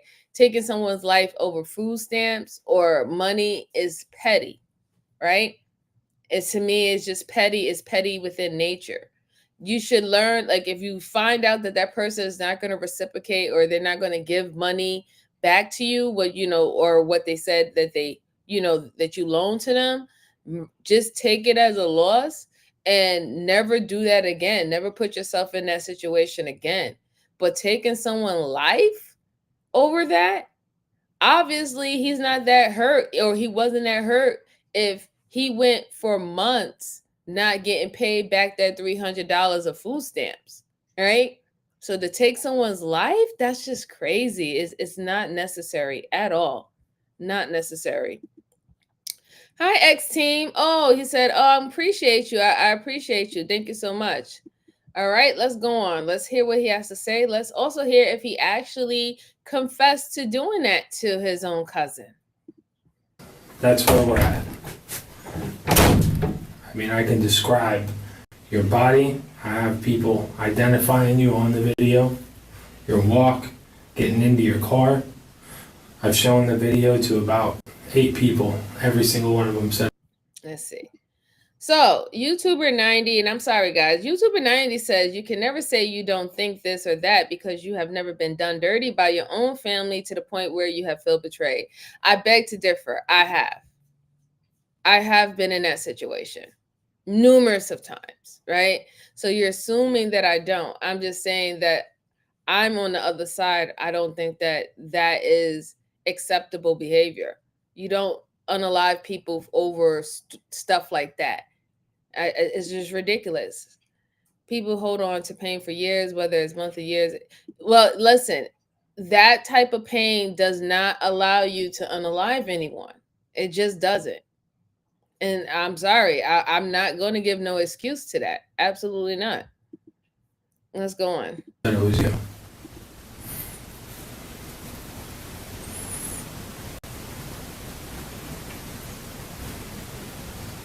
What happened? Clarence, it's done, man. What happened though?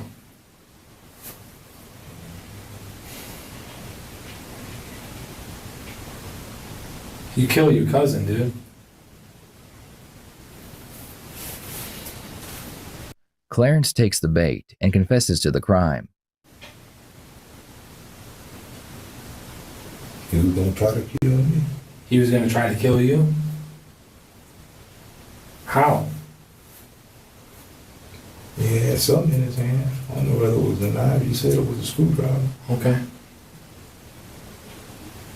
So, what escalated that? Exactly.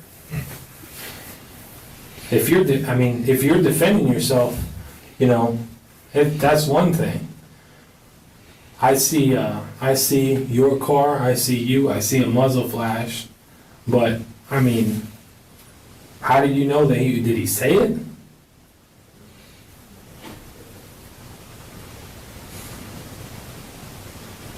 I'd rather watch the video, man, and then I'll talk to you. Okay, no problem. But you were walking away when you did it. That's the problem, is that you were walking away when you did it. That's not a good idea, Dax. And you walked right back to your car. You losing your life. You got in. You parked it right where. So this is exactly why I wanted to show this particular case, because you have Dax who says, shit, let me lend you 300 and you start playing about not trying to pay me back. Laugh my ass off. We're gonna take a hike and I'm gonna come back myself. So that's the reason why I want to play this, because that type of mindset is the reason why you end up losing everything that you got going for you in your life over a measly $300. And it wasn't even $300 actual dollars. It was $300 in SNAP benefits. Okay? So that's literally money that food assistance from the government. It wasn't even actual $300 that came out of his bank account. Okay? So he was already doing something illegal, and you gave it to your family member. And because he didn't give it back when you wanted to give, when you expected to give it back, you unalived them. And now you're about to rot in jail for $300. That's ridiculous. It doesn't make no sense. Let's see. Joanne says, I know I just got a notification. There's something wrong going on with me. Same on Saturday. I only caught your last 20 minutes. I don't know if they're sending out my notifications late. I hope they're not. But thank you for letting me know, Joanne. That's why I always tell people, don't make promises you can't keep. Right. Exactly, Boogie. I appreciate you. Then when someone's down to their last, they may do anything. I agree with that, Dax. Yes, people do anything, but he wasn't at his down for, he wasn't down for his at his last. Not worth it to throw your life away. Exactly, Moa. That is not worth it. Well, if you ask to borrow someone's shit, then pay it back. If you can't cover it, don't ask. And I agree. I'm not saying that that's not true. A true statement, Dax. It is true. I think it accounts to both people involved, right? The loaner and the one who is asking for the loan, right? You should not ask for a loan unless you really believe that you're trying to give back the money. And you should not loan out any money if you're expecting for it to come back within 2 to 3 days. If this person was that struggling that much that they need $300 of SNAP benefits, what really makes you believe that they're in the financial position to pay you back that $300 within a week or 2 weeks? But you really have to ask yourself that situation, right? If they're asking you for that type of assistance, they don't got it like that, and let alone do they have that financial literacy to get themselves out of that slump. So 9 times out of 10, like, you got to learn that some people in some situations, when you give something to them, don't expect it back, right? You're going to have to just check it to the game. And if you're not willing to do that, then don't lend in general. Just don't lend in general, right? And it's okay to say no. It's okay to say no. It's okay to say no. Let's go on. You said you did. You just parked it right on the side of the road that you said you did, and you drove off.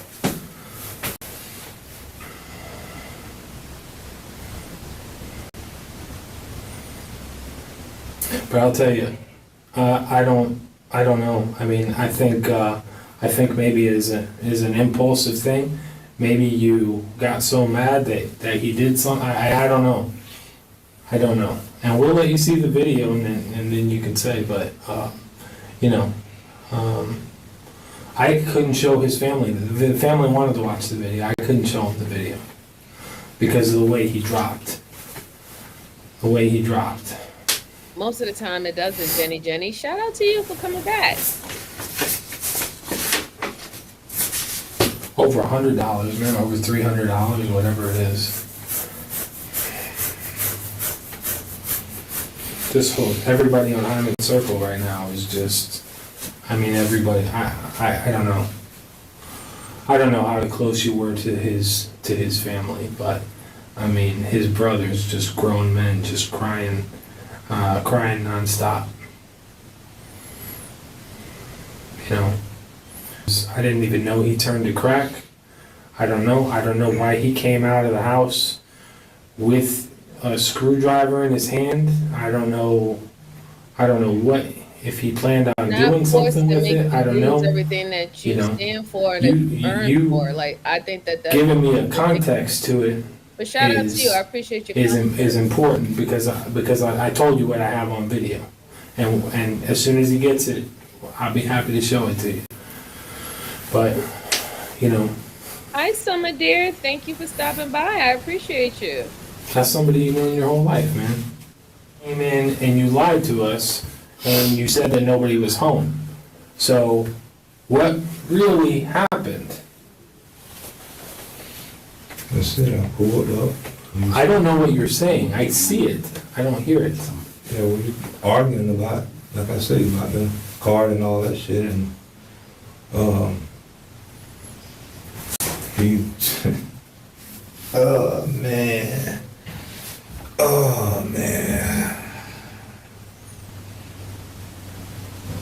You gonna play it? Just play I agree, William. I'm just saying agree. that if I were you, I wouldn't want this to be my story. I want that there's no audio to it, and it's shot at a distance. Help us understand what happened. Because if I'm gonna play this, it's gonna not look good. Does that make sense? You were there, man. You know what happened.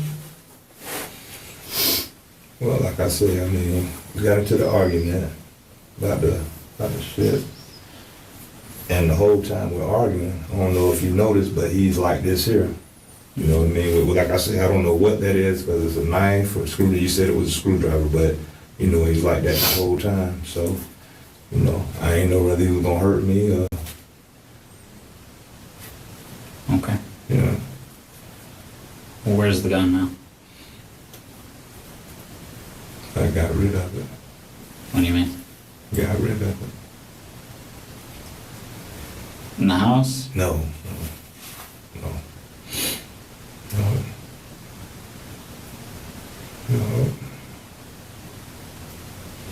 Where'd you get rid of it?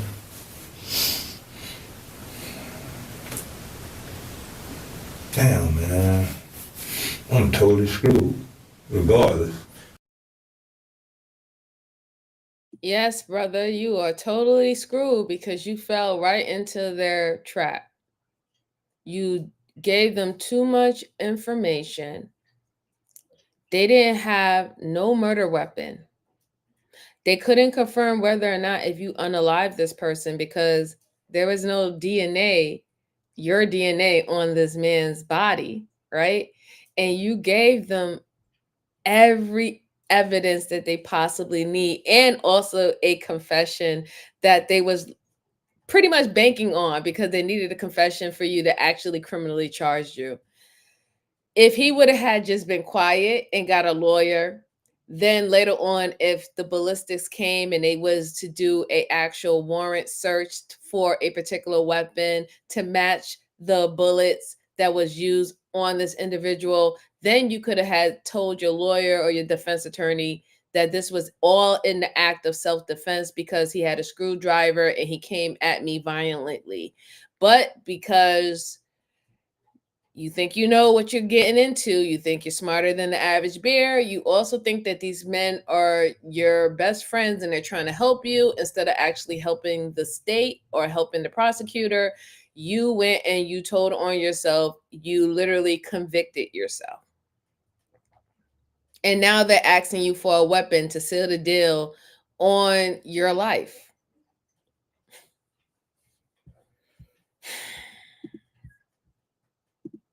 That's why we're saying, tell us what happened, so we understand it.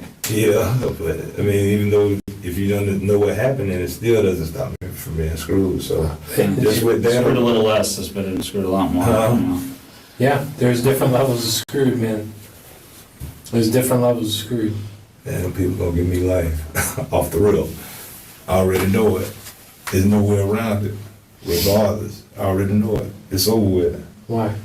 Because, man, y'all got video and all this shit. Okay. Listen, I know what we have. Yeah. Are you going to make it so that now we're gonna go after the gun? We want to know what happened with the gun.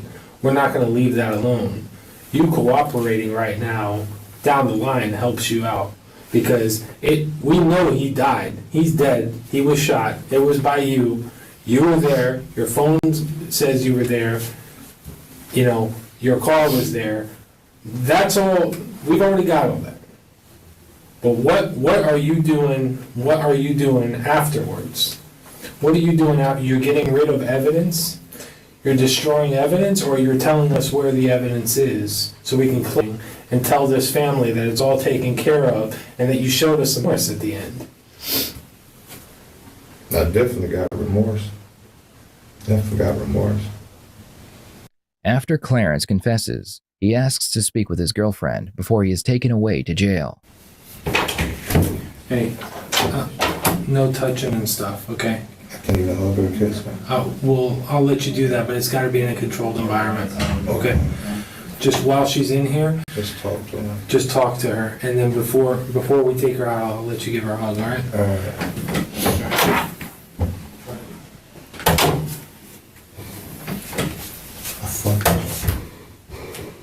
I told her, baby. They fucked us so bad. They said we can't touch and all this stuff. Oh, they fucked up. They fucked up. Fucked up, man. Fucked up. Senseless, dude. Oh, man. Me.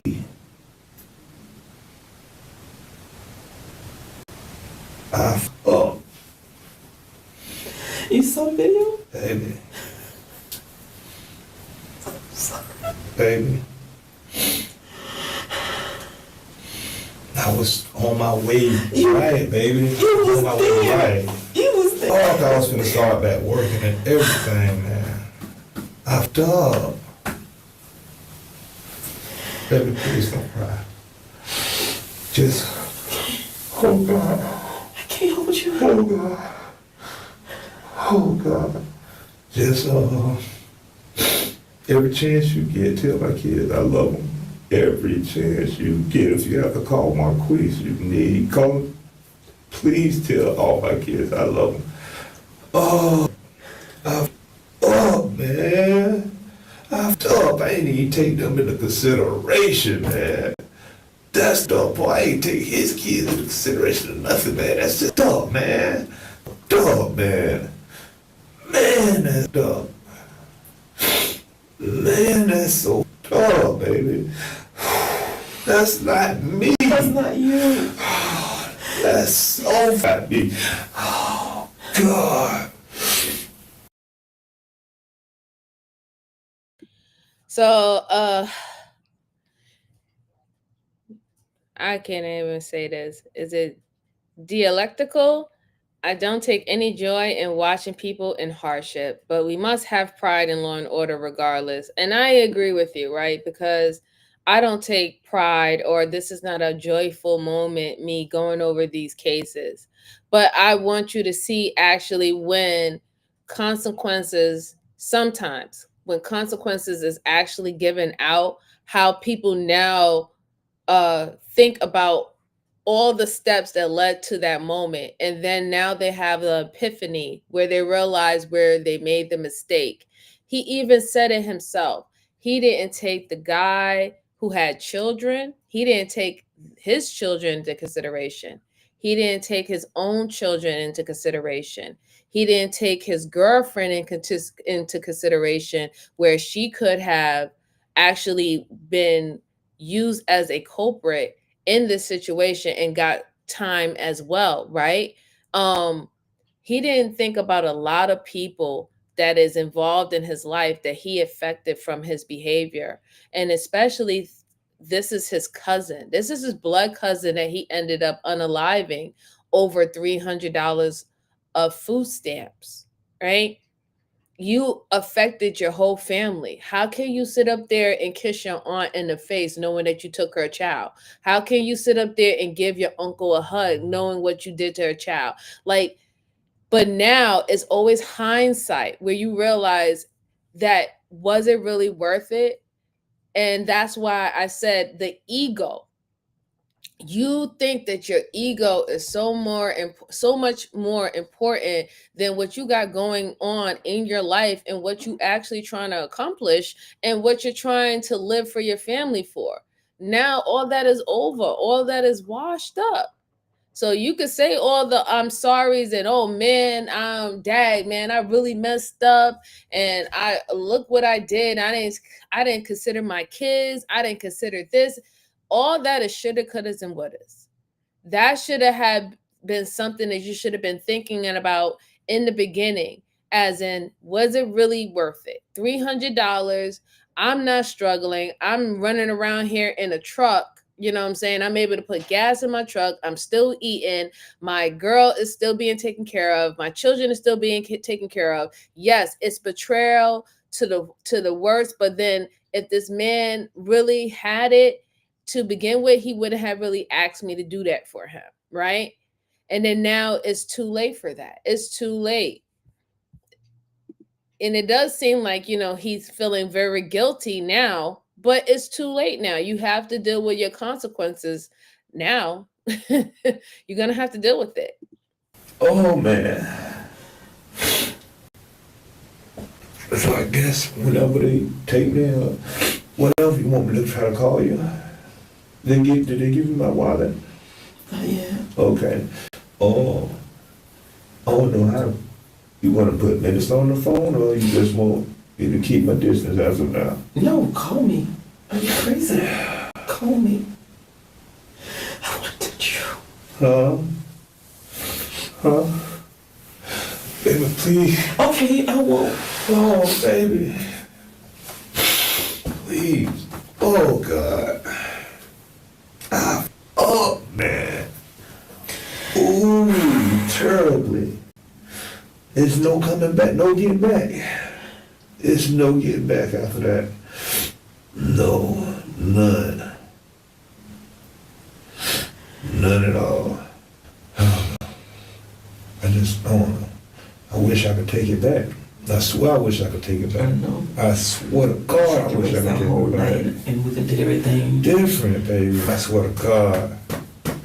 I swear to God I wish I could take it back, man. Kill that man for nothing, man. And then I'm taking. You heard it from the horse's mouth. Killed that man for nothing. It's not fair to you. My point stands. It's not fair to you. And I know you're gonna move on. You're gonna date other people, whatever. That's fine. That's fine. I just pray whoever comes along treat you like you're supposed to be treated. Regardless of that, I'm not. I'm gonna be with you to the end. I promise. Are you sure? Yes. Hey, are you sure? I'm sure. I will always be there for you. I will always be there for you. Oh, God. How could I be so stupid? Thank you for the compliment, Big Chicken. I appreciate you.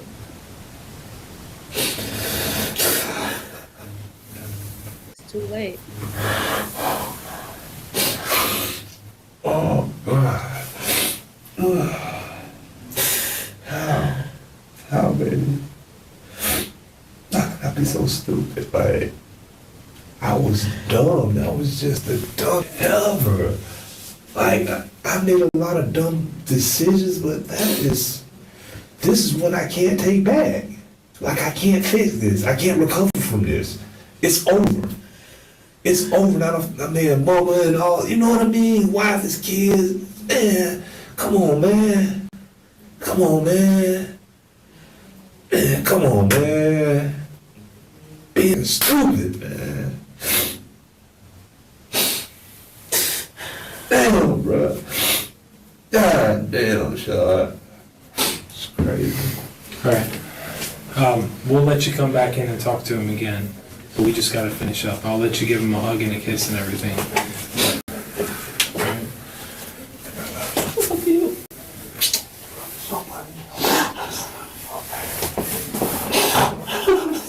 Go ahead, baby. Okay, please don't cry. Please. We'll let you come back in.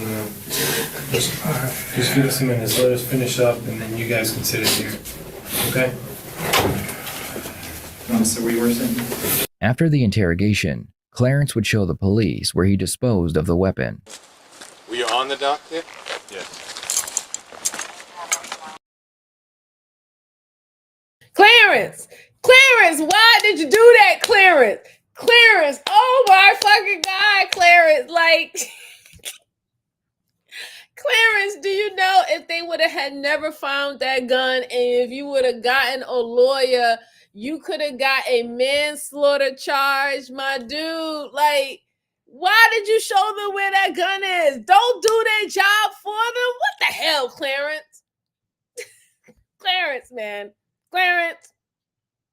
Come on, Clarence. Why you do that, Clarence? I'm mad. I'm so mad. I am so mad. Like, come on, Clarence, man. Now they're going to throw the book at you, dog. It is what it is. Right over here in this area. I don't know where it landed. It was dark. So, but I threw it right over in this area over here. You Straight over this way? Throw it. You overhand or you underhanded? Overhand. Did you heave it or did you just toss it in? I threw it as far as you can? Yes. And you heard a splash? Yes. Did you see a splash? No, like I said, it was dark. No? Yeah. Okay. But you threw it as far as you could. Yes. Yeah. So but I don't think it went too far. Are you thinking over here or over there? Probably like more so in the middle. In the middle? Yes, or straight sir. out this way? Yes, sir. See that big mush right there? The smaller mush, like in right, between that pile there, right in the middle? The one right here closest to it and the one out there somewhere from there, I'm thinking. Okay. All right. Go back to my car. Divers into the lake and recover the weapon. Clarence would be convicted of second-degree murder, and he would receive life in prison without the possibility of parole. Sorry. Thanks for Let me go get you some tissues, girlie. You're sure so mad. I was in the back of that police car sweating my behind off. You might keep Whatever. Yeah. So I did write a little paragraph to the family, tell them I'm sorry, and I know sorry's not going to bring back a good man, father, son, husband, and brother, but that's all I got for right now. That's all I got is sorry. So I said he did deserve it, but everything I got coming to me, I deserve.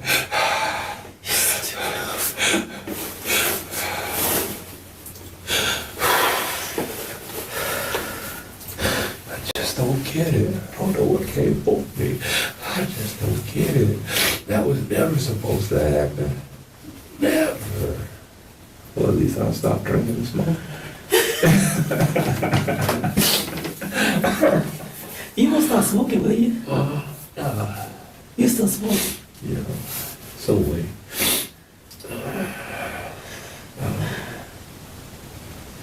So what exactly? I mean, what you want to do? Let's go this way. As far as us, just gonna move on. Honest. Just give it 2 weeks. Okay, maybe. Let's do 2.5 weeks. Okay.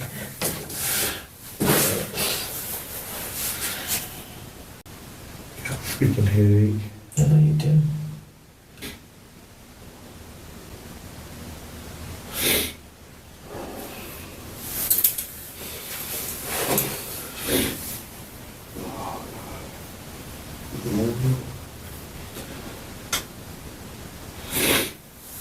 Please share your thoughts on this case in the comments below.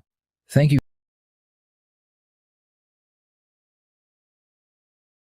I'm so fucking pissed off at Clarence. I'm sorry. I am so pissed off at Clarence, right? Because number one, you ain't shit, right? You killed your cousin, bruh, over food stamps that he supposed to have paid you back. That is stupid. Very stupid. Now you come to a realization after the fact that what you did was stupid, that you didn't care that this man had children of his own. You didn't care that you had your own children. You didn't care that you have it seemed like a very supportive and loving girlfriend that you should have honored her and made her a wife. You didn't care about any of those things because you didn't deem at that particular time when you pulled the trigger that they were more valued than $300 of food stamps. And I don't feel sorry for you. I don't feel sorry for you. And yeah, that's really as much I'm going to say about that. Who I do feel sorry for is the children that don't have a father anymore, the family members that has to live with the fact that another family member killed their cousin over something like that. And I also feel sorry for this very loving and supportive girlfriend, even though she seems like a dimwit when it comes down to her own self-interest. But nonetheless, she seems like she's a very loyal woman and she really truly do love this man. And it's unfortunate that the man that she loves and that she's willing to stand by and support to the max is a really reckless, disgusting individual like that would kill his cousin over $300 footsteps. That's what I feel mad about. All right. So guys, I appreciate y'all all for rocking out with me. I have one more video for you guys. Please hit the like button. It definitely helps me. It helps the channel, keeps me in the algorithm. Please share this out to anybody who likes to go over the cases in a immersive type of space. Shout out to everyone in the chat who is participating. I truly appreciate you. And let's go on. So the final case that I have for you today, guys, is when a killer thinks he's got away with it or got away with a unaliving until his own wife, turns him in. And we're going to look into this with each other. So make sure y'all tuning in and hitting that like button. Here we go.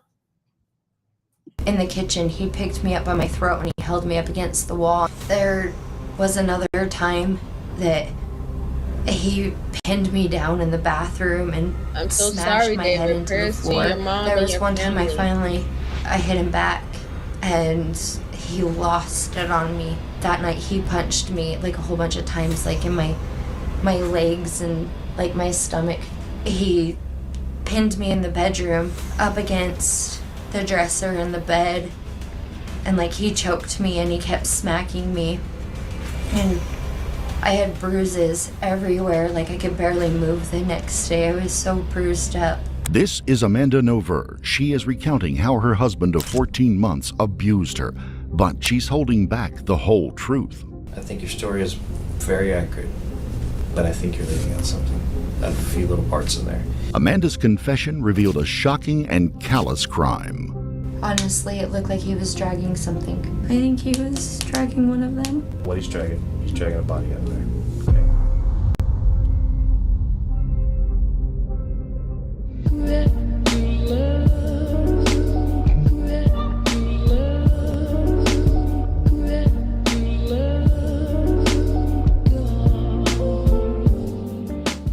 Before we begin, we would like to extend our deepest sympathies to the family and loved ones of the victims in this case, James and Michelle Butler. James Butler was a U.S. Navy veteran who served his country for 21 years. He worked as an air traffic controller on the USS Enterprise, a carrier based in Virginia at Naval Station Norfolk, the largest naval complex in the world. James had been decorated with 10 medals and awards of achievement. He had a big life for a baby that started out small. He weighed just 2 pounds when he was born in 1970. In 2010, James retired from the Navy and moved back to his hometown of Rumney, New Hampshire, to spend time with his mother, who was battling cancer. He would take her out to play darts. On one of their outings, Cupid's arrow struck James. He met Michelle, and it was love at first sight. They dated for 5 years and married in 2015. 3 years later, James and Michelle decided to make their shared dream come true. They moved into a trailer and hit the road with their 3 cats, Gizmo, Moana, and Chloe. Even though they were on the move, the Butlers kept in touch faithfully with their loved ones. They had 5 adult children from previous relationships. Michelle had 3 sons, and James had a son and a daughter. In mid-October of 2019, James and Michelle arrived on Padre Island, Texas. Michelle posted this update to her Facebook page on October the 15th to announce their arrival. They were planning to head to New Orleans next and then on to Fort Lauderdale, where they would be managing a Christmas tree farm. Padre Island is the longest barrier island on Earth. It attracts vacationers to miles of white sandy beaches on a relatively undeveloped coastline known for its natural beauty and rich ecosystems. The Butlers set up camp at a desolate spot on the beach known as The Bowl, about 3 miles south of Bob Hall Pier. The site is called The Bowl because over time waves have carved a depression into the sand dunes. James took this photo of Michelle enjoying their view of the ocean. It was one of the last happy moments they would enjoy before terror struck. James and Michelle couldn't have known that Padre Island would be their final stop. They were about to cross paths. I just want to say shout out and rest in peace to this man and his significant other. I don't care what anybody say. I'm biased because I'm in the armed forces, so I hate when I lose another fellow armed forces person. Shout out to this family. Yeah, let's go on. With another married couple on a radically different journey. On the afternoon of October the 16th, Michelle Butler sent a text to a friend. That was the last time anyone heard from the Butlers. Their kids started getting worried when FaceTime calls went unanswered. A week later, on October the 23rd, they filed a missing persons report with the Clayburgh County Sheriff's Office. Police pinged the Butlers' phones and learned that they never left the Bowl. They started searching the beach for signs of a burial site. On October the 27th, police found a bra in the sand. When they looked closer, they saw a rib bone poking up. They began to dig and unearthed the body of Michelle in a shallow grave in the sand near their last known campsite. The following day, they found James nearby. Investigators caught a break when they learned that a security camera at a toll booth at the Mexican border had captured an image on October the 21st of an unidentified man and woman in the Butlers' 2018 silver Chevrolet 4-door pickup truck towing their Cedar Creek trailer. They were in Eagle Pass, Texas, and had crossed the border into Piedras Negras, Mexico. The fugitives had a week-long head start on law enforcement. They fled deep into Mexico, driving more than 700 miles to the state of Jalisco. They planned to keep heading south and eventually disappear into South America. Knowing they needed to act fast, Clayburgh County Sheriff's Office leaked the security camera photo of the couple on the run to the Associated Press newswire, hoping it would be picked up by Mexican media outlets. And it was. When the man in the surveillance photo attempted to sell the Butlers' trailer to the owner of an RV park, he recognized him and contacted law enforcement. Sheriff Kirkpatrick reached out to several colleagues from the U.S. Marshals Service who he had known for years and made an urgent request. He said, "Hey, I need a favor. I know where this individual is and I need him captured, and I don't care what you gotta do to do it. I don't care how you do it. I just want him back in our custody."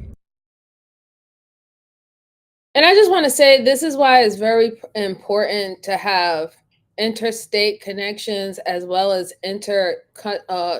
countries connections, because there are so many cases where people will run off and you wouldn't find them, and if you don't have that type of connection with other local authorities, that those cases turn into cold cases, right?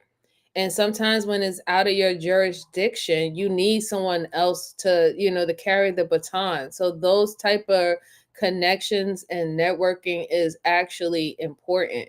And I don't think a lot of people, think about it in that way, that there's some people who likes to live off the grid. They don't want to really be a part of city life. They don't want to be about part of the urban life. They really don't even want to be a part of the suburban life. They really just want to live off the grid and do their own thing, right? Be in their own little nest, their own little cage. And you have to have that ability to, if something like that go on, that somebody is going to advocate for these individuals in this type of situation. So let's just think about it like that. And thank you, Angela. I appreciate you. Shout out to you, ma'am. Let's go on. The U.S. Marshals did not hesitate to act. They had a team standing by in Guadalajara, the capital city of Jalisco, and they told the sheriff they would get him back in a couple of hours. It wasn't long before Sheriff Kirkpatrick's phone had a message alert. He opened it, and the only thing he saw was a photo of Adam Williams, handcuffed, lying on the floor of the trailer. The sheriff was elated. He called it an unbelievable feeling. The marshals had raided the RV park and had caught the couple by surprise.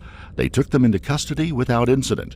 The peaceful capture of Adam Curtis Williams and Amanda Louise Nover was even more critical because they weren't traveling alone. Amanda's 3-year-old daughter from a previous marriage was with them.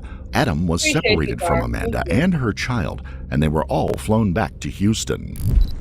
After landing in the U.S., Adam was transported to Clayburgh County in the back of a police car. It was a 4.5-hour ride.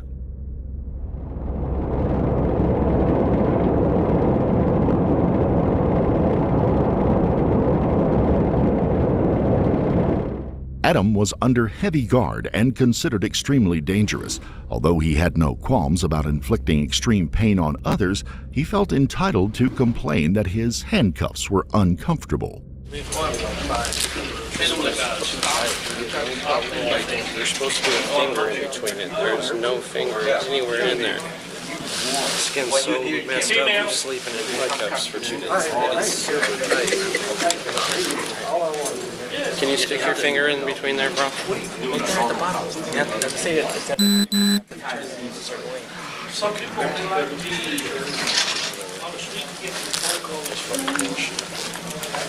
What happened? You won't loosen this up. I've been sleeping in handcuffs.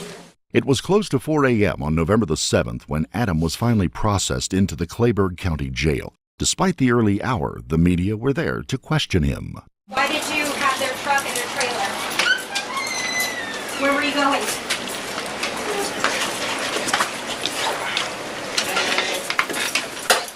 Did you know them at all? Why did you go to Mexico? Hey, bro. Shout out to you. Good to see you, bro. Can you drop my brother Bracey's cat channel in the chat for me? Thank you so much. No. Thought there was more room. This is as up as they go.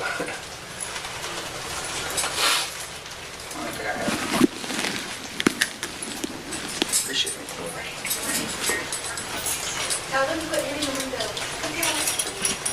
33-year-old Adam Williams is a seasoned career criminal with a long rap sheet. So when the Rangers tried to interrogate him, he knew enough to lawyer up and keep his mouth shut. But he did take notice when Texas Ranger Edward Groves mentioned capital murder. Ready to sit right here? We're here. Obviously, you were arrested yesterday on the warrant, and that warrant's issued out of here. It's part of an ongoing capital murder investigation, or at least a homicide investigation where we have two bodies. So what I want to do today is I want to talk to you. I want to tell you to tell me, because we know a bunch of facts about the case, but I've never met you before. I've never seen you. I want to know how you got to be in our investigation here today. So can you fill me in? I don't know your story. So can you tell me how we got here today? I got a question. Absolutely. Capital, that means death penalty, right? Well, so capital punishment is the death penalty. The case, we call it capital murder because in our Texas Code of Criminal Procedure and in our penal code, the way you make it to capital is a whole list of stuff. Because two people were killed in the same criminal incident, we believe they're killed in the same criminal event, then that would make it capital. Also, because we think a robbery occurred at the time of the murder, that would make it capital. Thank you, Ms. Jalen. I appreciate You're not being charged with that. You're charged with theft right now. But that's what the investigation is at this point. Obviously, we have a homicide that occurred, and we're solving that, and that's what I'm actually want to talk about. But right now, you're being charged with theft, and I need to know how you relate in the overall scheme of what happened. Does that make sense? Yeah. Okay. He should have kept to his word and just stayed quiet and got a lawyer. Because the cop just told him right now, they only got him on theft. Him talking is going to add more information that they need to make it a murder charge or a capital murder charge, right? So did you peep that? This is why. Shut up and just get a lawyer. Don't talk to them anymore. Don't even reference anymore. They don't know whether or not if the actual killer sold the truck to him and then he tried to sell it, right? They don't know that, right? But the more information that you start speaking about what you was doing, where were you at that particular time? Did you go visit somebody? What time did you go visit somebody? Oh, well, how did you get the vehicle? All of that information allows them to put more charges on you. So shut up and just get the lawyer, okay? But let's go on. I'm not going to say anything without a lawyer. I need to talk to a lawyer. Okay. Do you have a lawyer that you already hired? No. Okay, so we'll have one appointed to you. The court system will appoint you one when we magistrate you this morning. Okay. I just want you to consider one thing. And we're not going to ask any questions, just so you'll know. But I know you've got a couple of warrants and there's a couple of other things going on in your criminal history, and you've been to prison, so you're probably going back to prison. And I just want you to make some good decisions in your life when you talk to your attorney, because the next time we talk is going to be post-indictment, and your attorney's going to be here and he's going to be representing us. And in that time, I want you to think about it. You're going to have to walk the yard in a prison somewhere. So I just want you to think about the way you handle yourself on this one. Is it going to be a guy who said, I don't know anything about it, and we had to prove a case against? There's a guy who said, you know what, this, and give yourself that credibility when you get there. I've considered all the options that's probably going to happen, and I just, for your sake, I want that to be one of your things you consider, because you understand what's going to have to be when you have to walk the yard again. So the other thing you need to consider is hello, how you Tequila. approach I'm this. well. It's probably Thank gonna you so affect much. I hope everything is well Amanda's with your time in prison family. as well. Shout out to you. So you need to think about that. all right, I appreciate you coming over here. We're going to get you head back over there. Is there anything you need other than magistration attorney? We're going to get you all that. Is there anything that you're not getting there? Are you on any kind of medication? I guess you got here late, but you got to sleep and eat breakfast, I'm assuming. Yeah, no, I haven't been given any medications yet. Do you need medication? Yeah. What do you take medication for? I take Zyprexa as an antipsychotic at night. Okay, antipsychotic. It's important. It's Zyprexa? Zyprexa. Okay, Zyprexa. Yeah. Okay. I take gabapentin for seizures. Gabapentin for seizures, okay. Yeah. And I take Wellbutrin. Wellbutrin, and what is that for? For severe depression. For depression, okay. PTSD. For PTSD. Were you in the military? Where'd your PTSD from? No, the first time it was my father committed front of me. Oh man, I'm sorry when to I hear was that. 14. Oh wow. And then in 2014 in USP Victorville, California, my silly tried to kill me in my sleep. Oh wow. Cut my face, I saw that. slit my throat. Damn. Wow. Stabbed me in the stomach and stuff. You've had a rough life, brother. The reason I ask is I want to make sure you get what you need. So I'll make sure that the jailers have this. We'll look into getting that to them. So they, I think they may have to have a doctor evaluate. I'm not real sure on that process. Sure. I just want to make sure that we're not trying to pull any fast ones. We're not trying to fool you. We've got a job to do. I'm not trying to fuck with you either. No. But I gotta have a lawyer. Absolutely. No, that's your right. Too, you know. Absolutely. And the next time we talk, your lawyer will have discussed it with you, and we'll have an interview. Do you have any questions of me before we end this? Mm-hmm. All right, man. Appreciate your time. Let me see these guys are ready.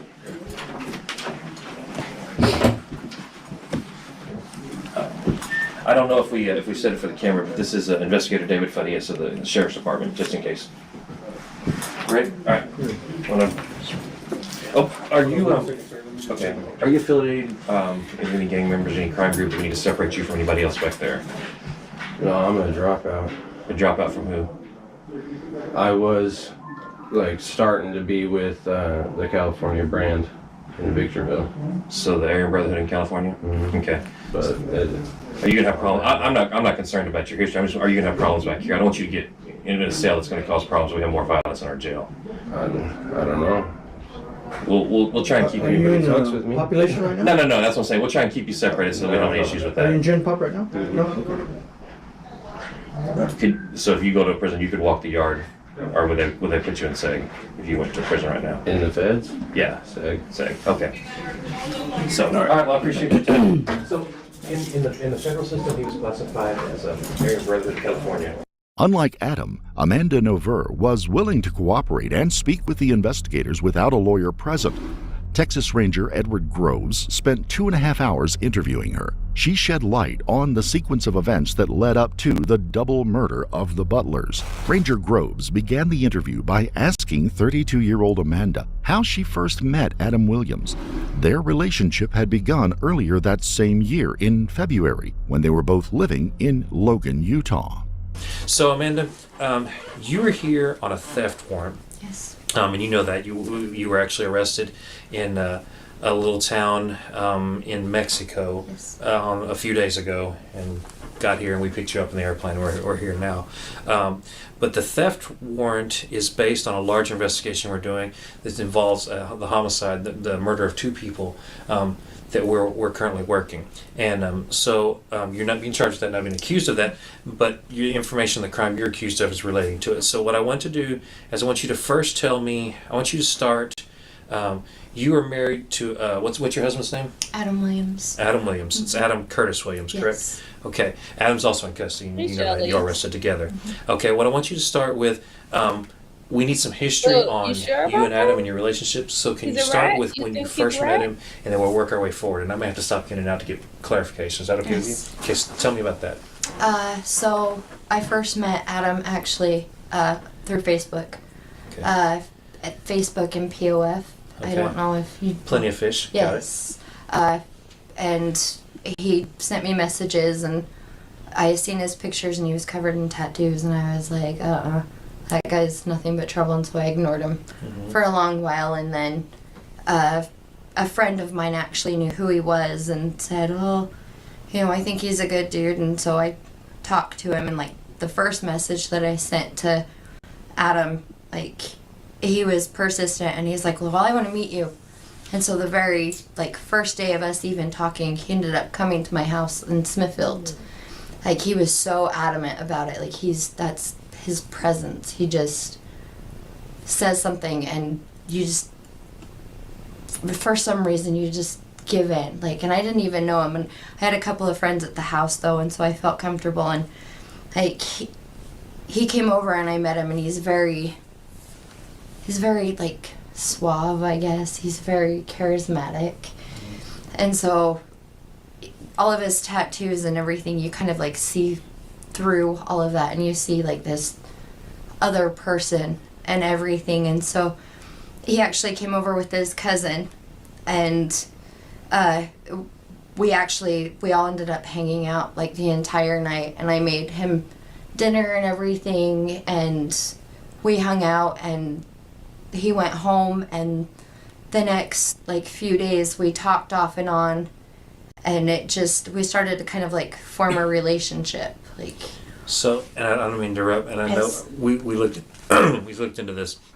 So the time you're still married to your ex-husband, Yes. but y'all separated this Yes. time. So about what time was that? What roughly? Around the end of February. End of February of this year, of 2019. Yes. Okay. So go ahead. So Right. you started forming a relationship. Yes. Okay. And No, it- Moa. honestly, like it's it the just kind of suspect. That's things her moved ex, the suspect. quickly. It seemed when we met, he had like this rule that he could see and date anybody he wanted, but I wasn't allowed to. Like that, I guess, came from spending as much time in prison as he did, but I didn't. How long was he in prison? 10 years 10 is years. what I've been told, and I believe round about 10 years for selling marijuana. For selling marijuana. Okay. hmm And so it was kind of not the greatest in the beginning, because like he actually had another girlfriend when we met, and she knew about me and I knew about her and everything like that. And it wasn't until like a few months after him and I had been seeing each other that he decided that he wanted to be with just me, and he made that decision. Like that was his choice to not like see any other women or sleep with any other women or anything like that, and came fully devoted to me. And then I guess because he did that, like, I don't know, maybe in a sense I felt like I owed him something, and he'd been asking me to move in with him, and I didn't want to because I had my house, I had my space, I had my daughter and my safe place, like. And that was extremely important to me, because all through our like dating time, Adam, even though like I don't know if he was allowed to drink or not, but he would get drunk and he would black out, and when he'd black out he'd get violent. And he would turn into somebody completely different. It just completely different. But when he sobered up, he'd be back to himself and he wouldn't remember what happened. And so me selling my home, that was like a really hard thing. But I'd been a stay-at-home mom for so long, and I had just split up with my husband, and I was basically living at Adams. And still, because I had a trailer home, I was still paying my pad rent, and I didn't quite know how I was going to keep paying pad rent, you know, being a stay-at-home mom with no job, everything like that. And so I sold my trailer and I moved in with him, and that was like, honestly, like one of the first things that I regretted mostly, because that was my safe place. Amanda called Adam extremely rough around the edges, but insisted that he had a sweet side. She viewed him as a man with a troubled past trying to do better, someone who wanted to be a better dad to her daughter. So she made him a deal. His home only had one bedroom. If they could find a way for her daughter to have a bedroom at his place, she would move in with him. When he put up walls in the basement to create a room, she kept her part of the bargain. More than anything, Amanda wanted to stay home with her daughter. Adam said he was willing to take care of Amanda and her daughter financially. When they met, Adam was working at a chicken wings restaurant. The next day, he took a job at a bakery. Then he landed an even better job. He did like expensive concrete floor work, and so he got a really good job, and it kind of like made me feel better because I had that like support, because I'd been a stay-at-home mom since my daughter was born, and I was used to that. And so that was comfortable. I still did the mom and the wife thing, and I think that that's what he was looking for, was somebody to take care of him, you know, to cook him dinner every night, and I would get up and make him breakfast and make him lunches and do all those little things that I think that he never had. Okay. And so I think that meant so much to him, but that was important to me to do those things because he went to work. And he did provide for and I. Like, you know, if we needed something, he would make sure of that. And so that I didn't have a plan when me and my first husband separated. Like, I didn't have a plan. I didn't know what I was going to do.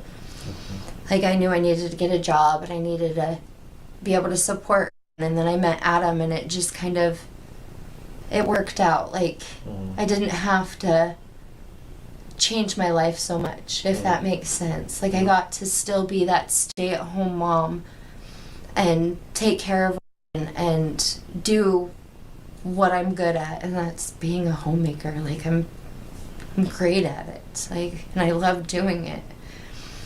And so that helped so much. Like, and I think that's another reason why I was so, like, drawn to the relationship, was because it didn't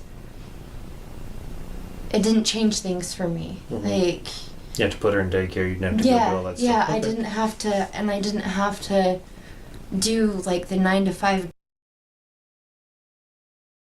So I know a lot of people is like, oh my God, lady, we don't care. You're still with a murderer, blah, blah, blah. But this interview with her is very important because it actually gives the detectives a motive behind why he committed this crime, right? Against those two, that couple, right?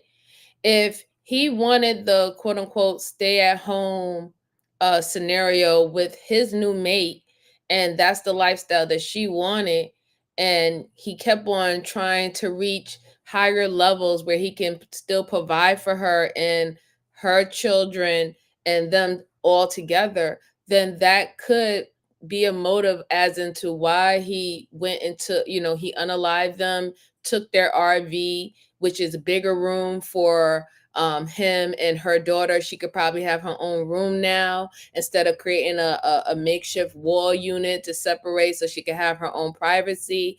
They're trying to establish a motive with him, and her interview is very important about that. So whether or not, if y'all don't agree, with what she's saying, it is her story.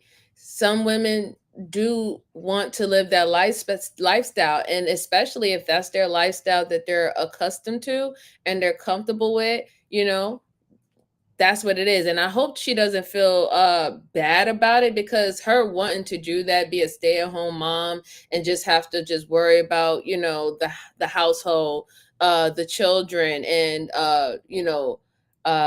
what I would say, love language of servitude, right? If that's what she's in for, that's nothing to be ashamed of, but it's really not her responsibility from that. Because so far from what she's saying, I'm not seeing that she coerced him to get more and do more. It seemed like he really wanted to do that for himself, but the way he went about it, it cost someone their lives.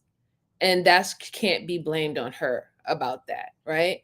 But it's very important. Her, like, please listen, instead of being judgmental, just please listen to what she is stating, and that also can give you a idea as into why he probably went to that extreme to do that, to give her more, because he felt like, she's doing her bargain, she's doing her part, and she's doing what he wanted her to do, and he had to go get it any means necessary. Okay, just be mindful of that. Let's go on. Job, which, I've loved being a stay-at-home mom. I love my daughter more than anything, and I got that with Adam. I got to still be stay-at-home mom, and so it definitely, like, another, like, probably one of the biggest reasons why I just kind of really grasped the relationship, if that makes sense. Sure. Okay. But their relationship was turbulent. Adam behaved violently towards Amanda many times, and Amanda's dog Bella just couldn't stand by watching. She would attack Adam when he beat her. Amanda detailed some of these violent incidents to Ranger Groves. Some of what she told him was too graphic for us to share here. Actually, I remember the actual first time that he smacked me. And that was before I sold my trailer, actually. And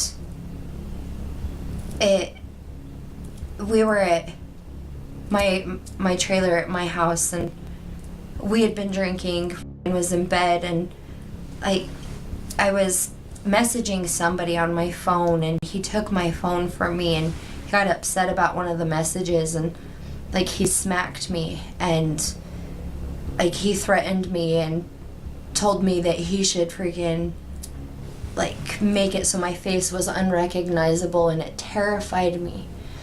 And I honestly, I waited because he held me in the bedroom, and I waited until he kind of let his guard down, and I grabbed my daughter, and because I lived in a trailer park, and I ran to my neighbor's house. And he still had my phone at that time. And I was terrified, but I didn't want the cops to come and arrest him because I knew his history, and I didn't want him to get in trouble.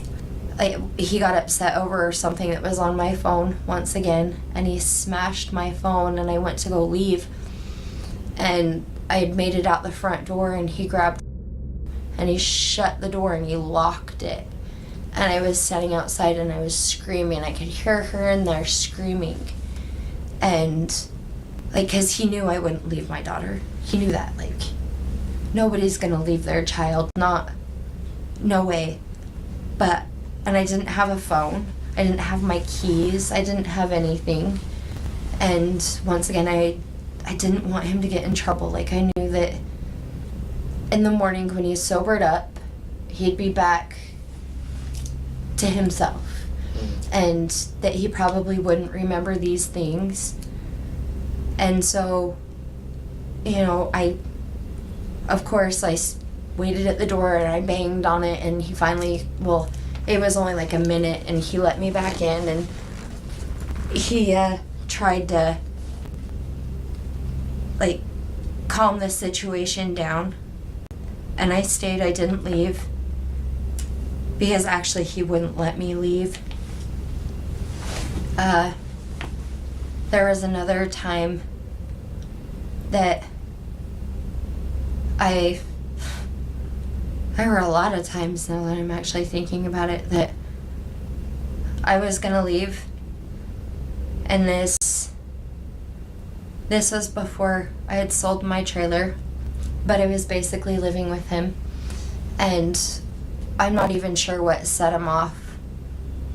This time he'd been drinking, but something I'd said or done, or something on my phone, he's an extremely jealous person, extremely, set him off. And he, in the kitchen, he picked me up by my throat and he held me up against the wall, and I was kicking against him so hard because he was choking me. And when I kicked, my leg smashed into the stove, and I had a bruise half of my thigh because of it. And he let me down finally, and I sit here and I think back now that I'm talking about all of this, and it's wow. I don't know why I allowed all of this. I don't know why it seems that I only ever got up the nerve to leave when he would go crazy, if that makes sense.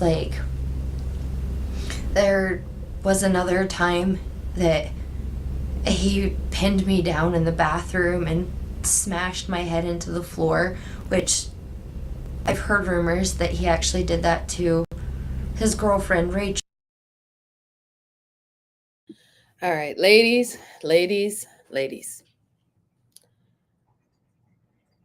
Abuse is hard, right?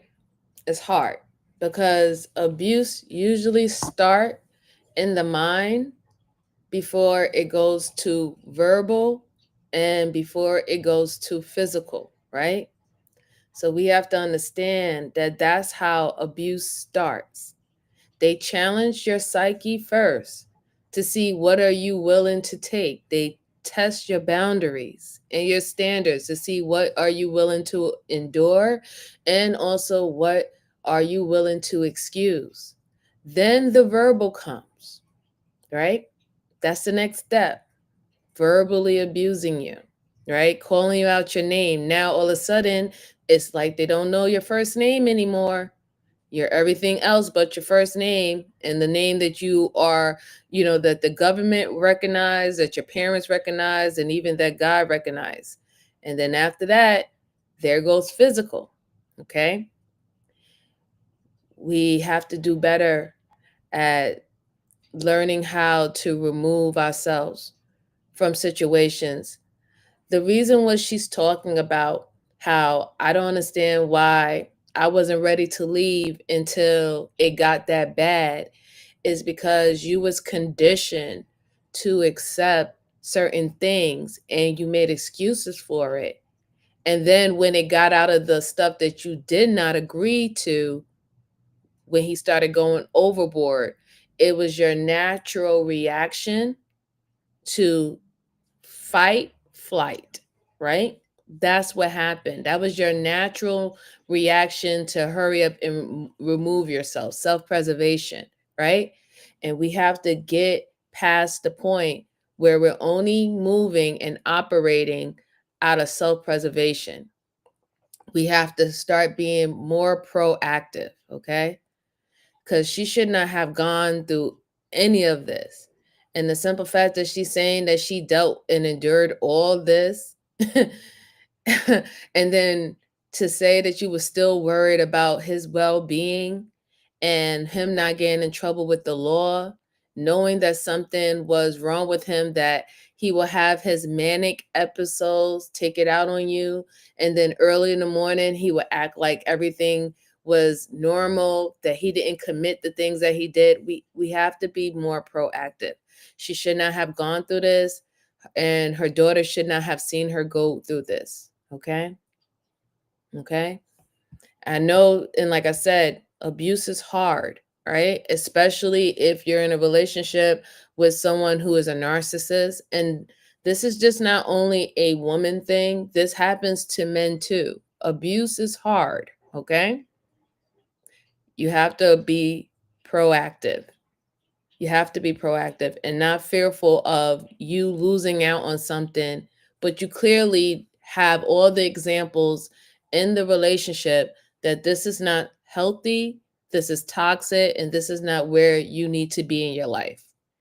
All right? We have to just suck it up, buttercup, and do the most hardest thing, which will be letting go and choosing safety for not only yourself and your children. Okay? Let's go on. Rachel, which at the time, like, they were still dating too. There was one time I hit him back. It will be both, respect. And he lost it on me. And instead of smacking me is what he called it, because he never punched me, according to him, but he lost it, and actually that night he punched me like a whole bunch of times, like in my legs and like my stomach, not in my chest or my face or anything like that. And that was once. Another time, I don't know absolutely what I did to set him off, but he pinned me in the bedroom up against the dresser in the bed, and like he choked me and he kept smacking me, and I had bruises everywhere. Like I could barely move the next day. I was so bruised up. And I remember like telling myself like, hey, like I'm done. Like that's the last time. But that wasn't the last time. While the Butlers were a happy and carefree couple on their cross-country adventure, Adam and Amanda were in an extremely different situation. They were troubled, broke, and running out of options. The newlyweds went on the run just 2 days after their marriage 6 weeks earlier. He picked up the assault charges. Did you know when they became warrants, or did he know that when he was wanted? In regards to the most recent assaults, when the officers came and tased him and he fought back, yes, because the day we got married, we didn't do a wedding or anything. We had a few friends over to the house, and we just signed our marriage certificate and then took it. So what happened is we signed our marriage certificate, had a person that, what are they called, that can legalize the marriage or whatever. He was there, and when Adam went to go turn the marriage certificate in and take the gentleman back that was the wedding officiant or whatever, the police showed up and said they had a warrant for his arrest. And so, and literally as he's coming back, he sees that there's cops outside the house. I think they possibly could have been both on drugs. Drives off. It does seem like that, but you can definitely tell that we got married on he's August dealing with 29th, and that's when the officers a came lot of trauma. in regards He's been to traumatized. You could definitely showing signs of PTSD. that assault. They had tacked on a new assault, and that's what they were there to pick him up on. And that was a first-degree assault, and it not 100% sure what the backing was for it, but they obviously had plenty of backing on that, because he got an assault on a police officer, an assault by a prisoner. He got possession of alcohol by an interdicted person, because on his last set of charges, his DUI, he was told that he couldn't drink. He got an intoxication charge. And then I think that there was just a plain assault, and I think the just plain assault was supposed to be an assault on me. Okay. But I don't know fully what the whole backing of that set of charges were. When Adam realized the heat was closing in on him in Utah, he decided to take his new family on the lam rather than returning to prison. He traded Amanda's van for a 1999 Chevrolet pickup truck and a 1974 Prowler trailer. They drove to Spokane, Washington to stay with Adam's uncle. Adam intended to be there for a while, so he started building an apartment in his uncle's garage. But when the two men got into a heated argument, the uncle told him to leave because he was scared of Adam's temper. By now, money was running out. Adam and Amanda had decided to head for Texas in hopes that Adam could pick up work under the table working at an oil rig. So y'all leave the one spot, you're in Spokane, you decide to come to Texas. Where do you come in Texas? I was Googling where free camping was, because we had the camp trailer and that's what we'd been living in, and Padre Island was a place where you could stay for 2 weeks. And I read that there was an RV hookup where you could fill up water and where you could dump, and it was right on the beach. And I'm originally from California, and it'd been so long since I'd seen the ocean. I had missed it, and I just wanted to see the ocean again. And so that's... Did y'all come all the way from Spokane, Washington to the island? Yes. Wow, okay. Yeah. After 2 weeks had passed on Padre Island, Adam and Amanda were told by an officer patrolling the beach that they had overstayed their welcome. Their free 2-week camping term had ended, and it was time for them to move on. But the engine on their 20-year-old pickup truck was dying, and the tension was mounting between the newlyweds. It got so bad that Amanda went on a walk with her daughter one afternoon. She made an attempt to escape her predicament. During that trek from where we were all the way up, somebody stopped and asked if everything was okay, and I asked them if they would take me to the nearest women's shelter. And they Googled it, and they said it was like 30 minutes away and that they couldn't because they didn't have enough time to take and I there and then for them to get back. Like, I think they were on their break or something. And I was mad. I was really mad because it took a lot of guts in my eyes for me to actually ask. Excellent somebody respect. to Shout out take to me. you. Because I feel if that person would have, I would have finally gotten away. Like, does that make sense? Like, but they didn't.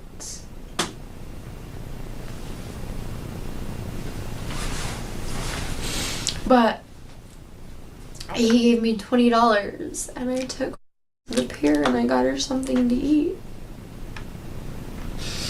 And I sat there and a storm was coming in and I didn't have a coat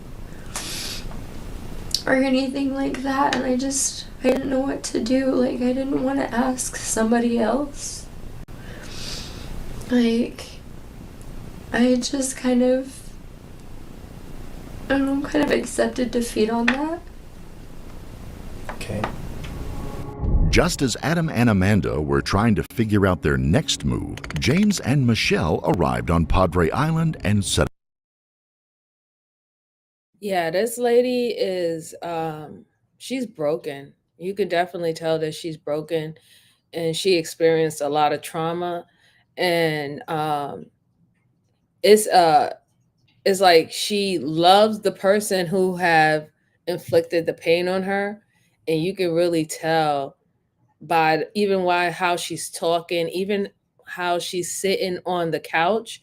She doesn't do well by being around men. You could tell that, right? She has a sense of fear around men. She never eye contact engaged in the conversation while telling her story. She also feels a lot of guilt and ashamed. She has to have the water bottle that's a coping mechanism for her.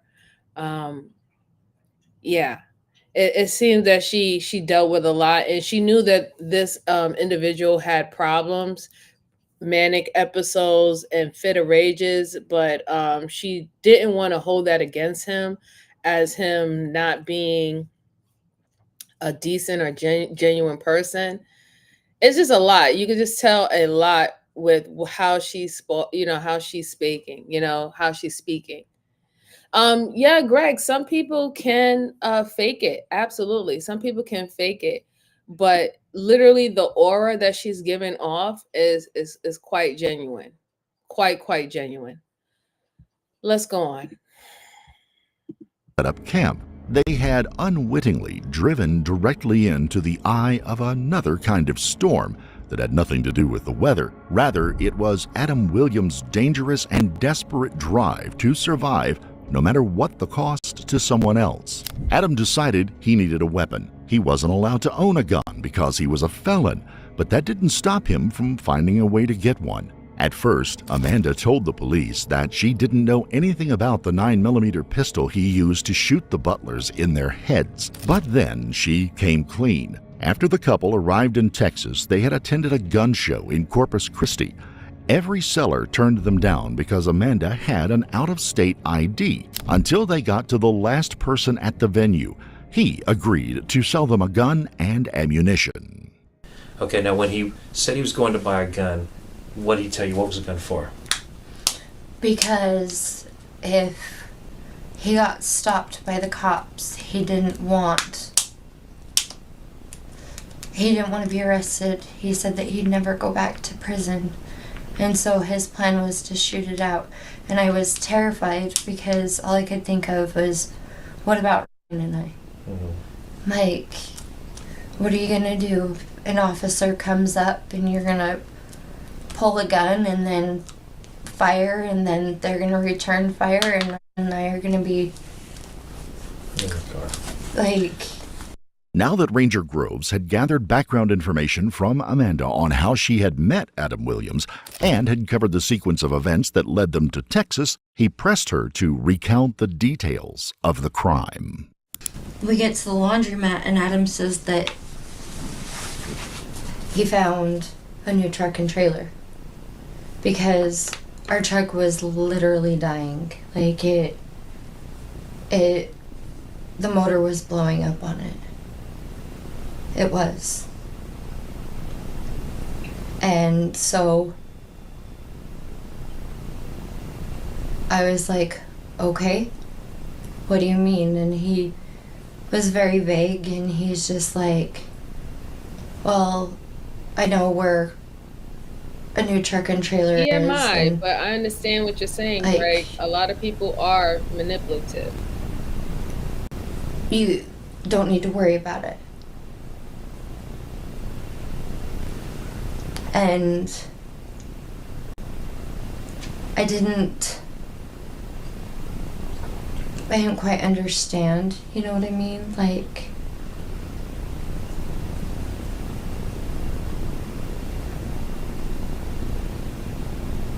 that could be a possibility. I didn't Later. hear her confirm it though, Hazel.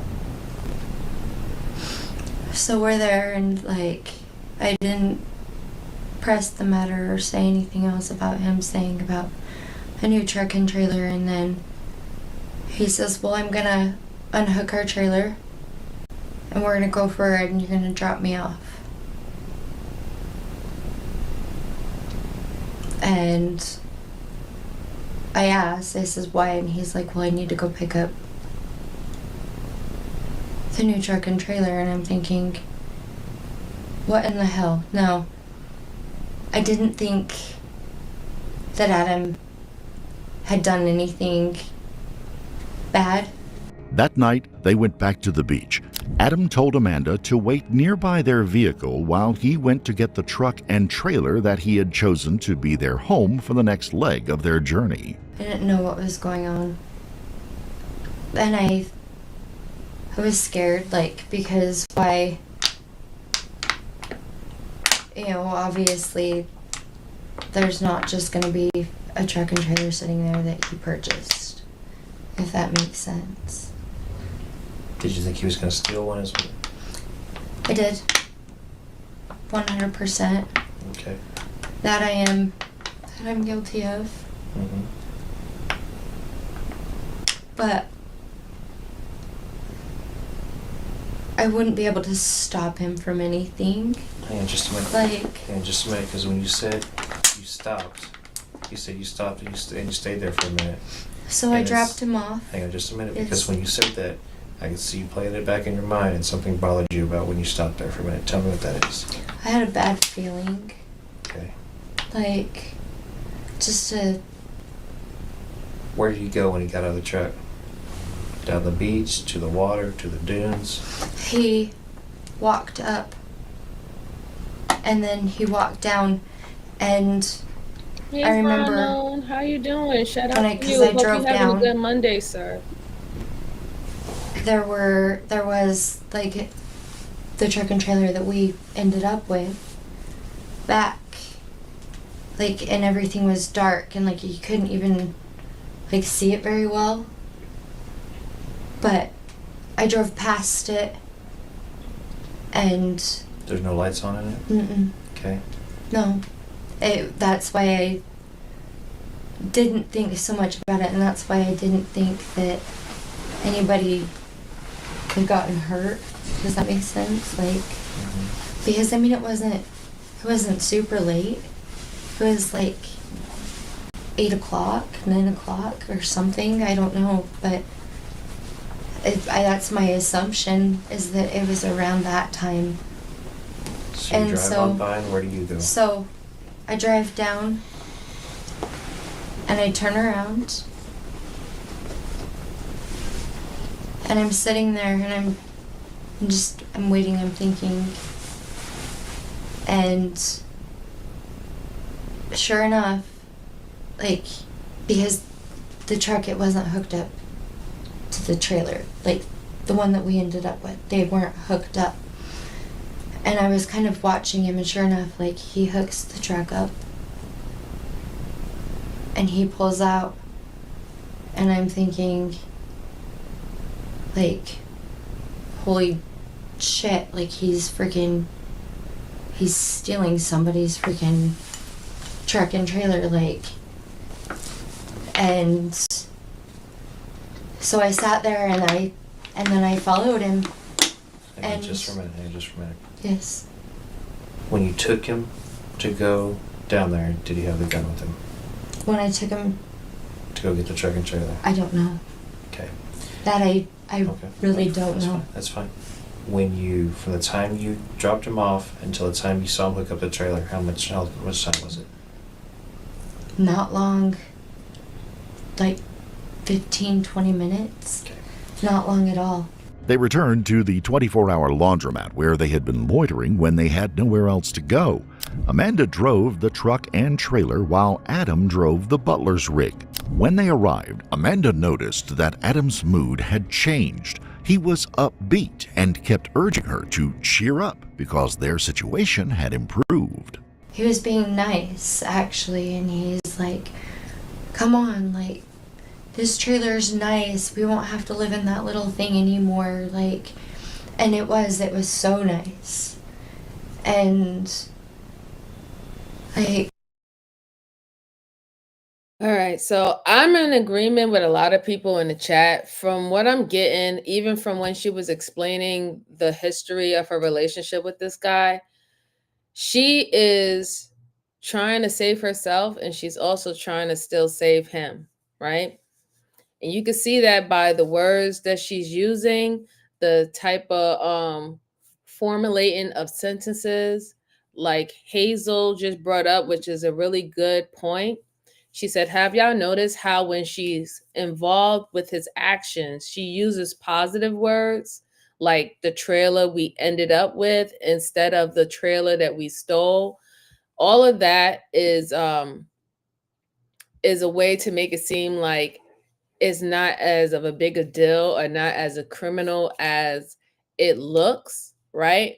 And I do see that she is trying to play both sides.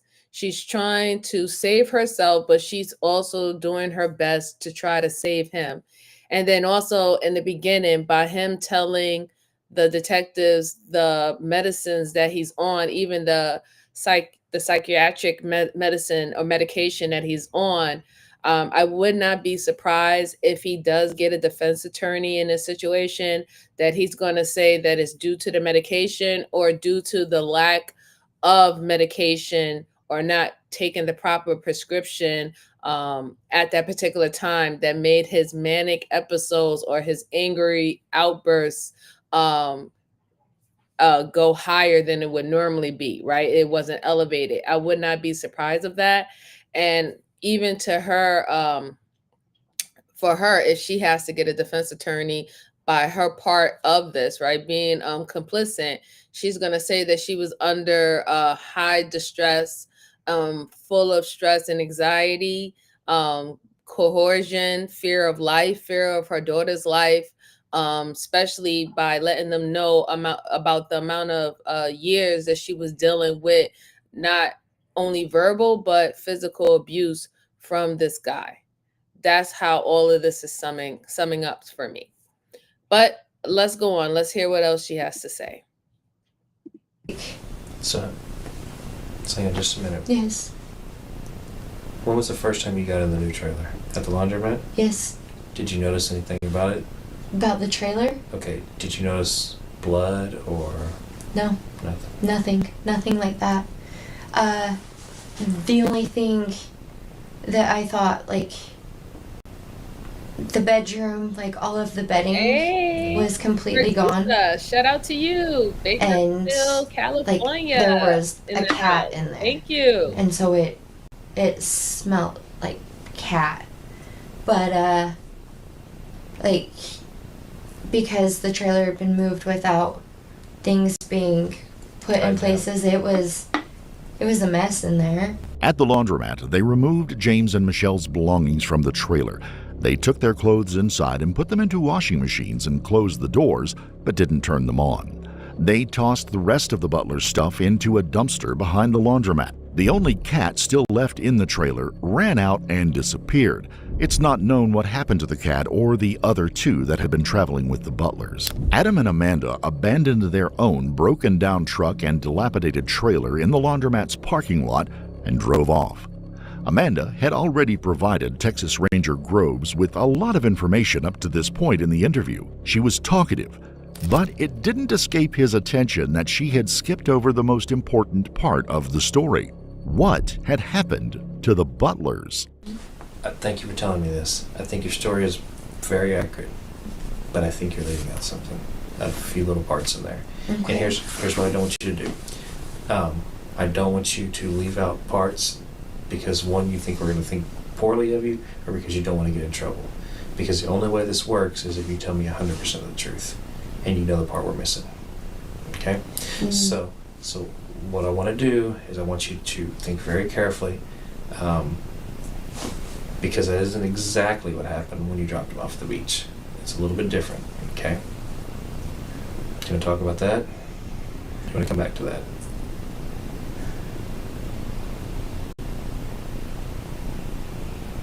Here's the deal. We have to have 100% honesty. I know. No, I know. And I'm not going to think less of you. We understand it was a very bad situation. We understand it was very bad. But your story is very, very detailed, very accurate until we get to that part. And I know that's... She is not trying to incriminate herself, nor is she trying to incriminate that guy any more than how incriminating he is. He was literally found with the unalive couple's van that Ja was supposedly living in. You see that great pause that she did? Because she knows that he knows that you're giving all this detailed information that's outside of actually what transpired to the point where we have an unalive couple and we have you and this guy rolling around in their RV, right? You did a lot of fluffing, victim, abusive, toxic relationship, dealing with a person with manic depression, anger issues, all that. But you strategically left out the point where what happened to the incident where these two people ended up losing their lives and how you gained access to their RV. It's not going to go well for her. Miss Jalen said, he taught her well. He sure did. He sure did. Right. Ethan said they're both toast. I'm sure mental illness plays a role, but the state doesn't really care in that end. I agree with you. Yes. Not especially when you can show that you was competent in certain situations, especially if you was competent when committing the crime, right? If you even show signs of that, the mental illness part is not going to work for you. Ronald said, now she makes eye contact, attempting to manipulate. Very good, Ronald. Shout out to you. Shout out to you. Let's see. Cuz. Hi, folks. How you doing? Jamal says, looks guilty to me. Yeah. And April Simpson. Hi, how are you? Let's go on. And shout out to you tomorrow. I see you. That's why. Chance that we can take one more break. Let's take another break. One more spot. Absolutely. So let's go ahead and stop at 2:47 a.m. After a cigarette break, Amanda laid out in more disturbing detail what had happened on the beach leading up to Adam stealing the Butlers' truck and trailer. So, when I dropped him off to pick up Oh, the you truck from and trailer, Aussie? that Shout out to Australia. he said he Thank had you for found, stopping by, and Greg. everything was dark. I did drive down, and I came back, and I parked, and I know that he removed some things from the trailer. I don't know what. I do know that. My assumption, it was because honestly my main concern was but I thinking the bedding, that type of stuff, I honestly, truthfully, I didn't ever see anything, and that's I swear on my daughter's life. So let's talk about Don. Good he to removed see you. something. Okay, so how far away are you parked? So the trailer is right here, and then the other truck is right here, and then I'm parked down. It's okay, Jamal. I appreciate you. Yeah. I just enjoy everybody knew you were that is there? here, right? He knows you're there. Yeah. Okay, so he's not trying to hide from you what he's doing. I don't think so, no. Okay. And in your mind, you're trying to not see what you're seeing at this point. In my mind, I'm not trying to see anything, honestly. Okay. And So you said he removed something from the trailer. yes. When you say remove something, is he carrying a box? Is he dragging something? Is there something over his shoulder? Honestly, it looked like he was dragging something. Okay. Now, if I'm dragging a towel, that's one thing. If I'm dragging, Oh, it was that's why I'm thinking the bedding and everything, because it was bigger. was it heavy? I think Oh so. my God, Mola, I appreciate you for rocking out with In your me mind, this you know what he's long. doing, right? Oh my God, 2 a.m. Oh man. No, yeah. Shout out What's he to dragging? you. I think he was dragging one of them. Okay. Okay. We know that too.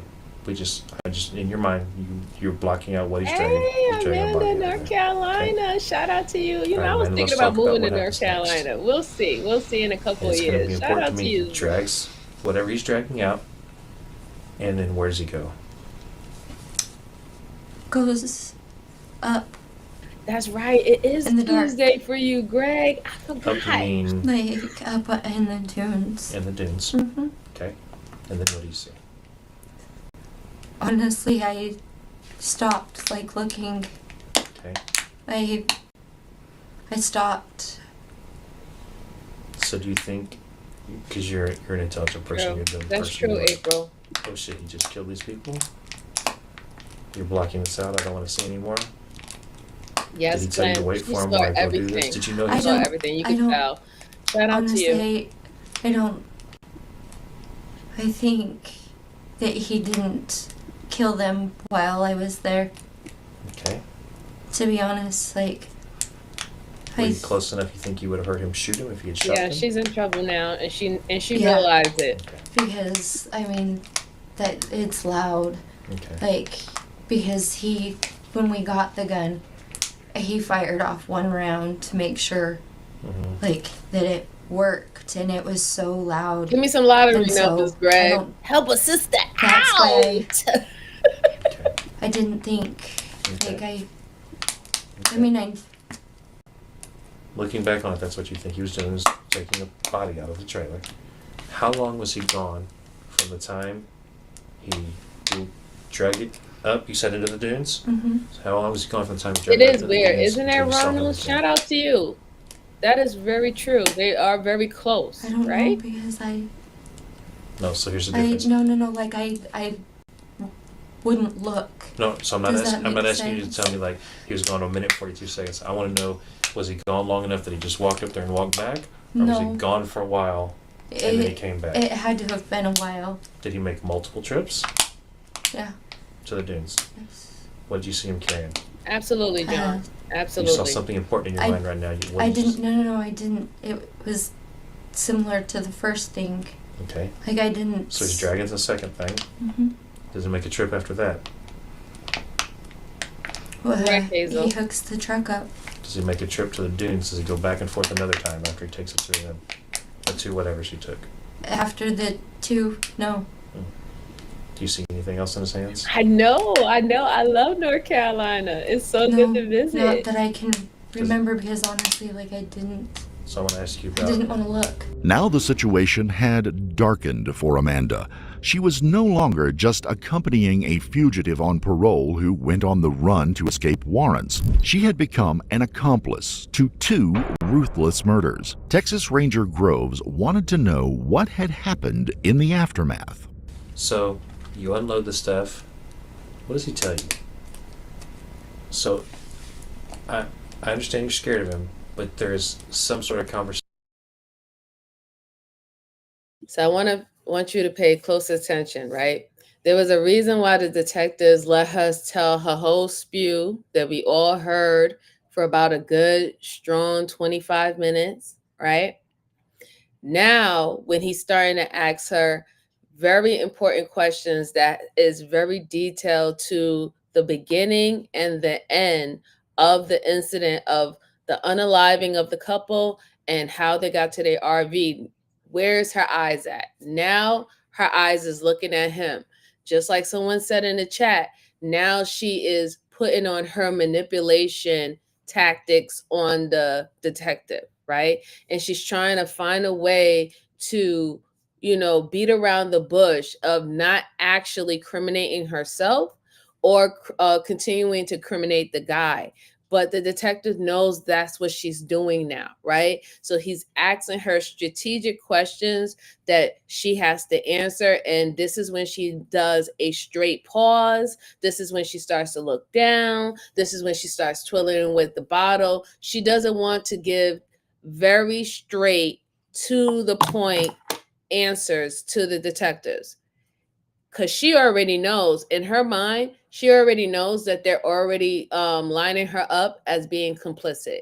She has already told them that she drove the vehicles. She already told them that she went to the gun show and helped him purchase a gun because he's a felon. He wasn't going to be able to get a gun. So who's not a felon? She's not a felon. So she helped him get the gun.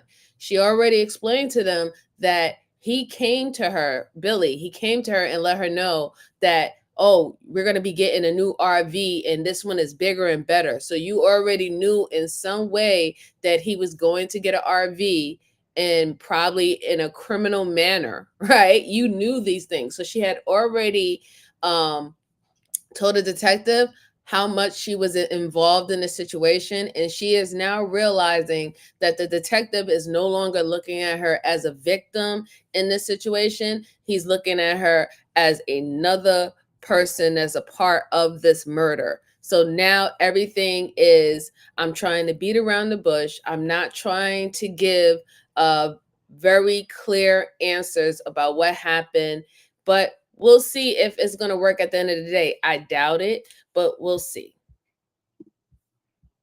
Conversation because he is now up the ante on what y'all are doing wrong. So tell me. He doesn't really say much. But you ask him about it. And he says that he did what he had to do to get us a new truck. Okay. And that's it. Okay. And I don't know what to do. Like, I don't know what to do. I don't know what to say. Okay. Where do y'all go? We go somewhere else, still in Texas. Okay. I don't know where. I've honestly, I was never in charge of where we went. It's interesting to note that although Adam was willing to take whatever he wanted from other people without any remorse, he wasn't so freewheeling when it came to others taking from him. In this jailhouse surveillance footage following his arrest, his temper flared as he yelled at another inmate over $27 apparently owed to him for commissary purchases. I gave you $27. I gave you. You had that. coffee. Mom, Dad, I paid you, and that was $20. Then I gave you 72. That's $27. That's 42 G's. Like I didn't fuck it over, I gave you $20, and I gave you $7 in suits. I told you I don't need to do business. There's never no fucking side. She helped him, Karen. I gave you a med bag, $6.50. I gave you a coffee. Listen, fool. I gave you a coffee, $4.90. I gave you a pair of socks, $1.85. I gave you refried beef. Oh, you got the rest of your life. It's cool, man. I don't need you to yeah. Hey, let me tell you something right now. I promise you on my life. If I get the chance, I'm going to kill you. Period. I don't care how I kill. Yeah. Read this paper. After arresting Adam and Amanda, investigators found the 9mm pistol used to kill the Butlers hidden in the RV. The ammunition was hidden in the ceiling. They also found bloodstains inside the trailer that matched Michelle Butler. Prosecutors were initially planning on seeking the death penalty for Adam Williams, but they offered him a deal. In November of 2021, he pled guilty to capital murder, tampering with evidence, unlawful use of a firearm by a felon, and theft. He was sentenced to life in prison without the possibility of parole. As soon as Adam Williams was convicted, Clayburgh County Sheriff Kirkpatrick called the governor's office and the Texas Bureau of Prisons, imploring them to get him out of the Clayburgh County Jail immediately. He wanted Adam moved to a high-security prison before he could hurt someone else. The sheriff had spent many sleepless nights worrying that Adam was going to kill one of his guards. Just a few days after being sentenced, the sheriff got his wish and Adam was relocated. In February of 2022, Amanda Nover Williams pled guilty to 2 counts of first-degree murder, tampering with evidence, unlawful possession of a firearm, and theft. She was sentenced to 20 years for the murders, 10 years each for the other charges. Because the sentences are running concurrently, her total sentence is 20 years. Amanda's lack of a significant criminal history and the fact that she didn't pull the trigger were cited by prosecutors as factors that weighed into the decision for a shorter sentence. If you found this case compelling, don't forget to like the video, comment down below your take on it, and please subscribe to the channel. We're on our way to 1 million and we'd love to have you along. Also, shout out to Stay Awake. That's one of the channels that I reviewed today. And the last one we just viewed, Beyond Evil. Please go and subscribe and support. They do great content over there. I just recently found them and I enjoyed them.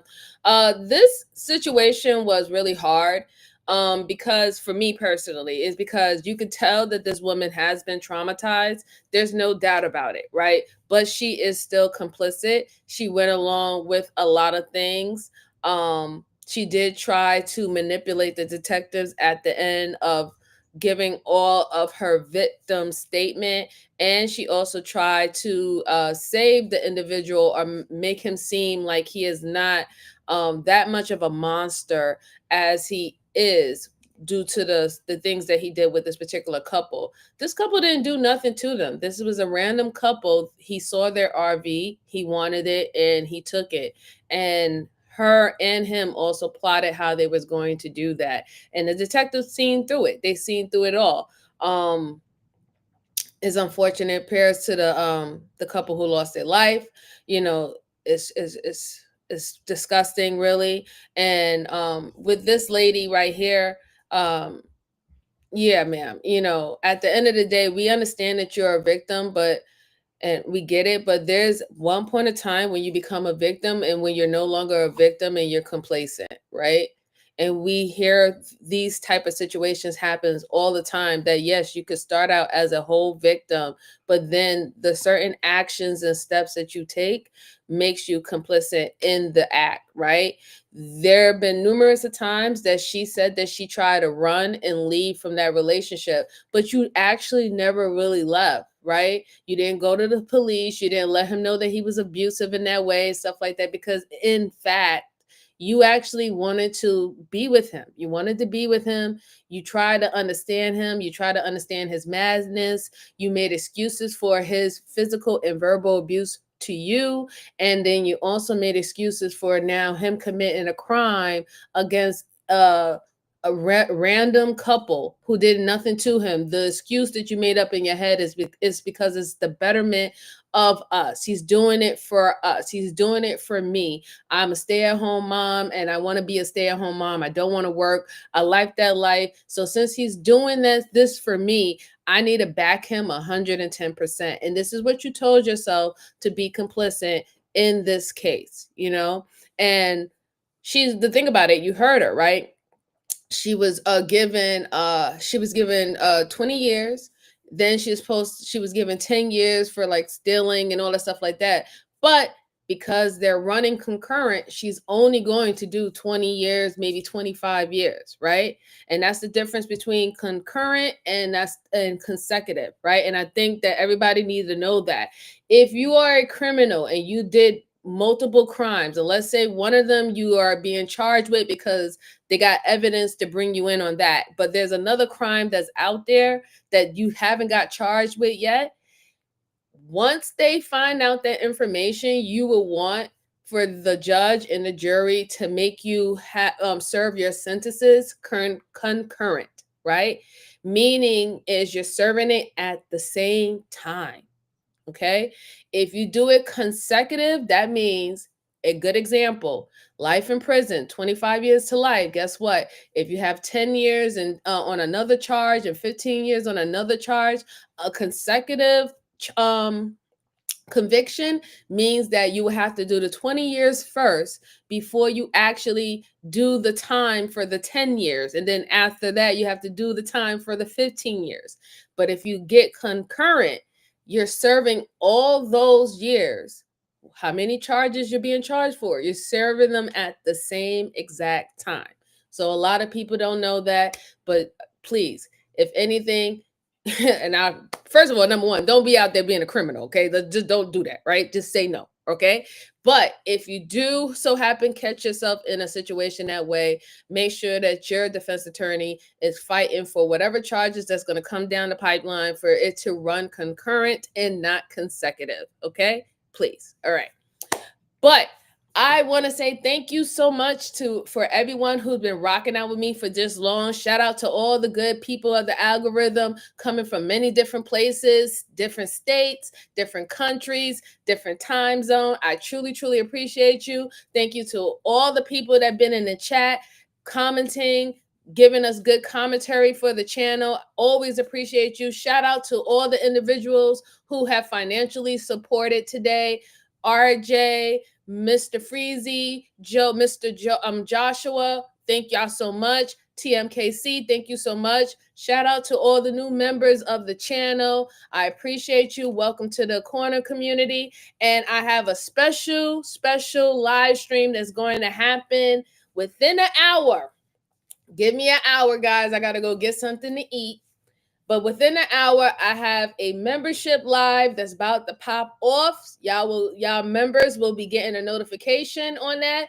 We got some cool stuff that's going on. I'm off tonight, so I'm gonna rock out with you. We're gonna play some trivia. I got trivia for you guys tonight, and we can also open up the panel and have some of you folks come and talk to me personally. So check back within an hour for the notification. And I just hope everyone have a lovely, lovely evening. Stay blessed, stay safe. You're great. And I care about you. All right. And I'll see you on the next one. I'll be live again for everyone. What is today? Monday. So I'll be live again on Wednesday for you guys. Okay. And I'll talk to you soon. Goodbye, everyone. Take care. Bye-bye.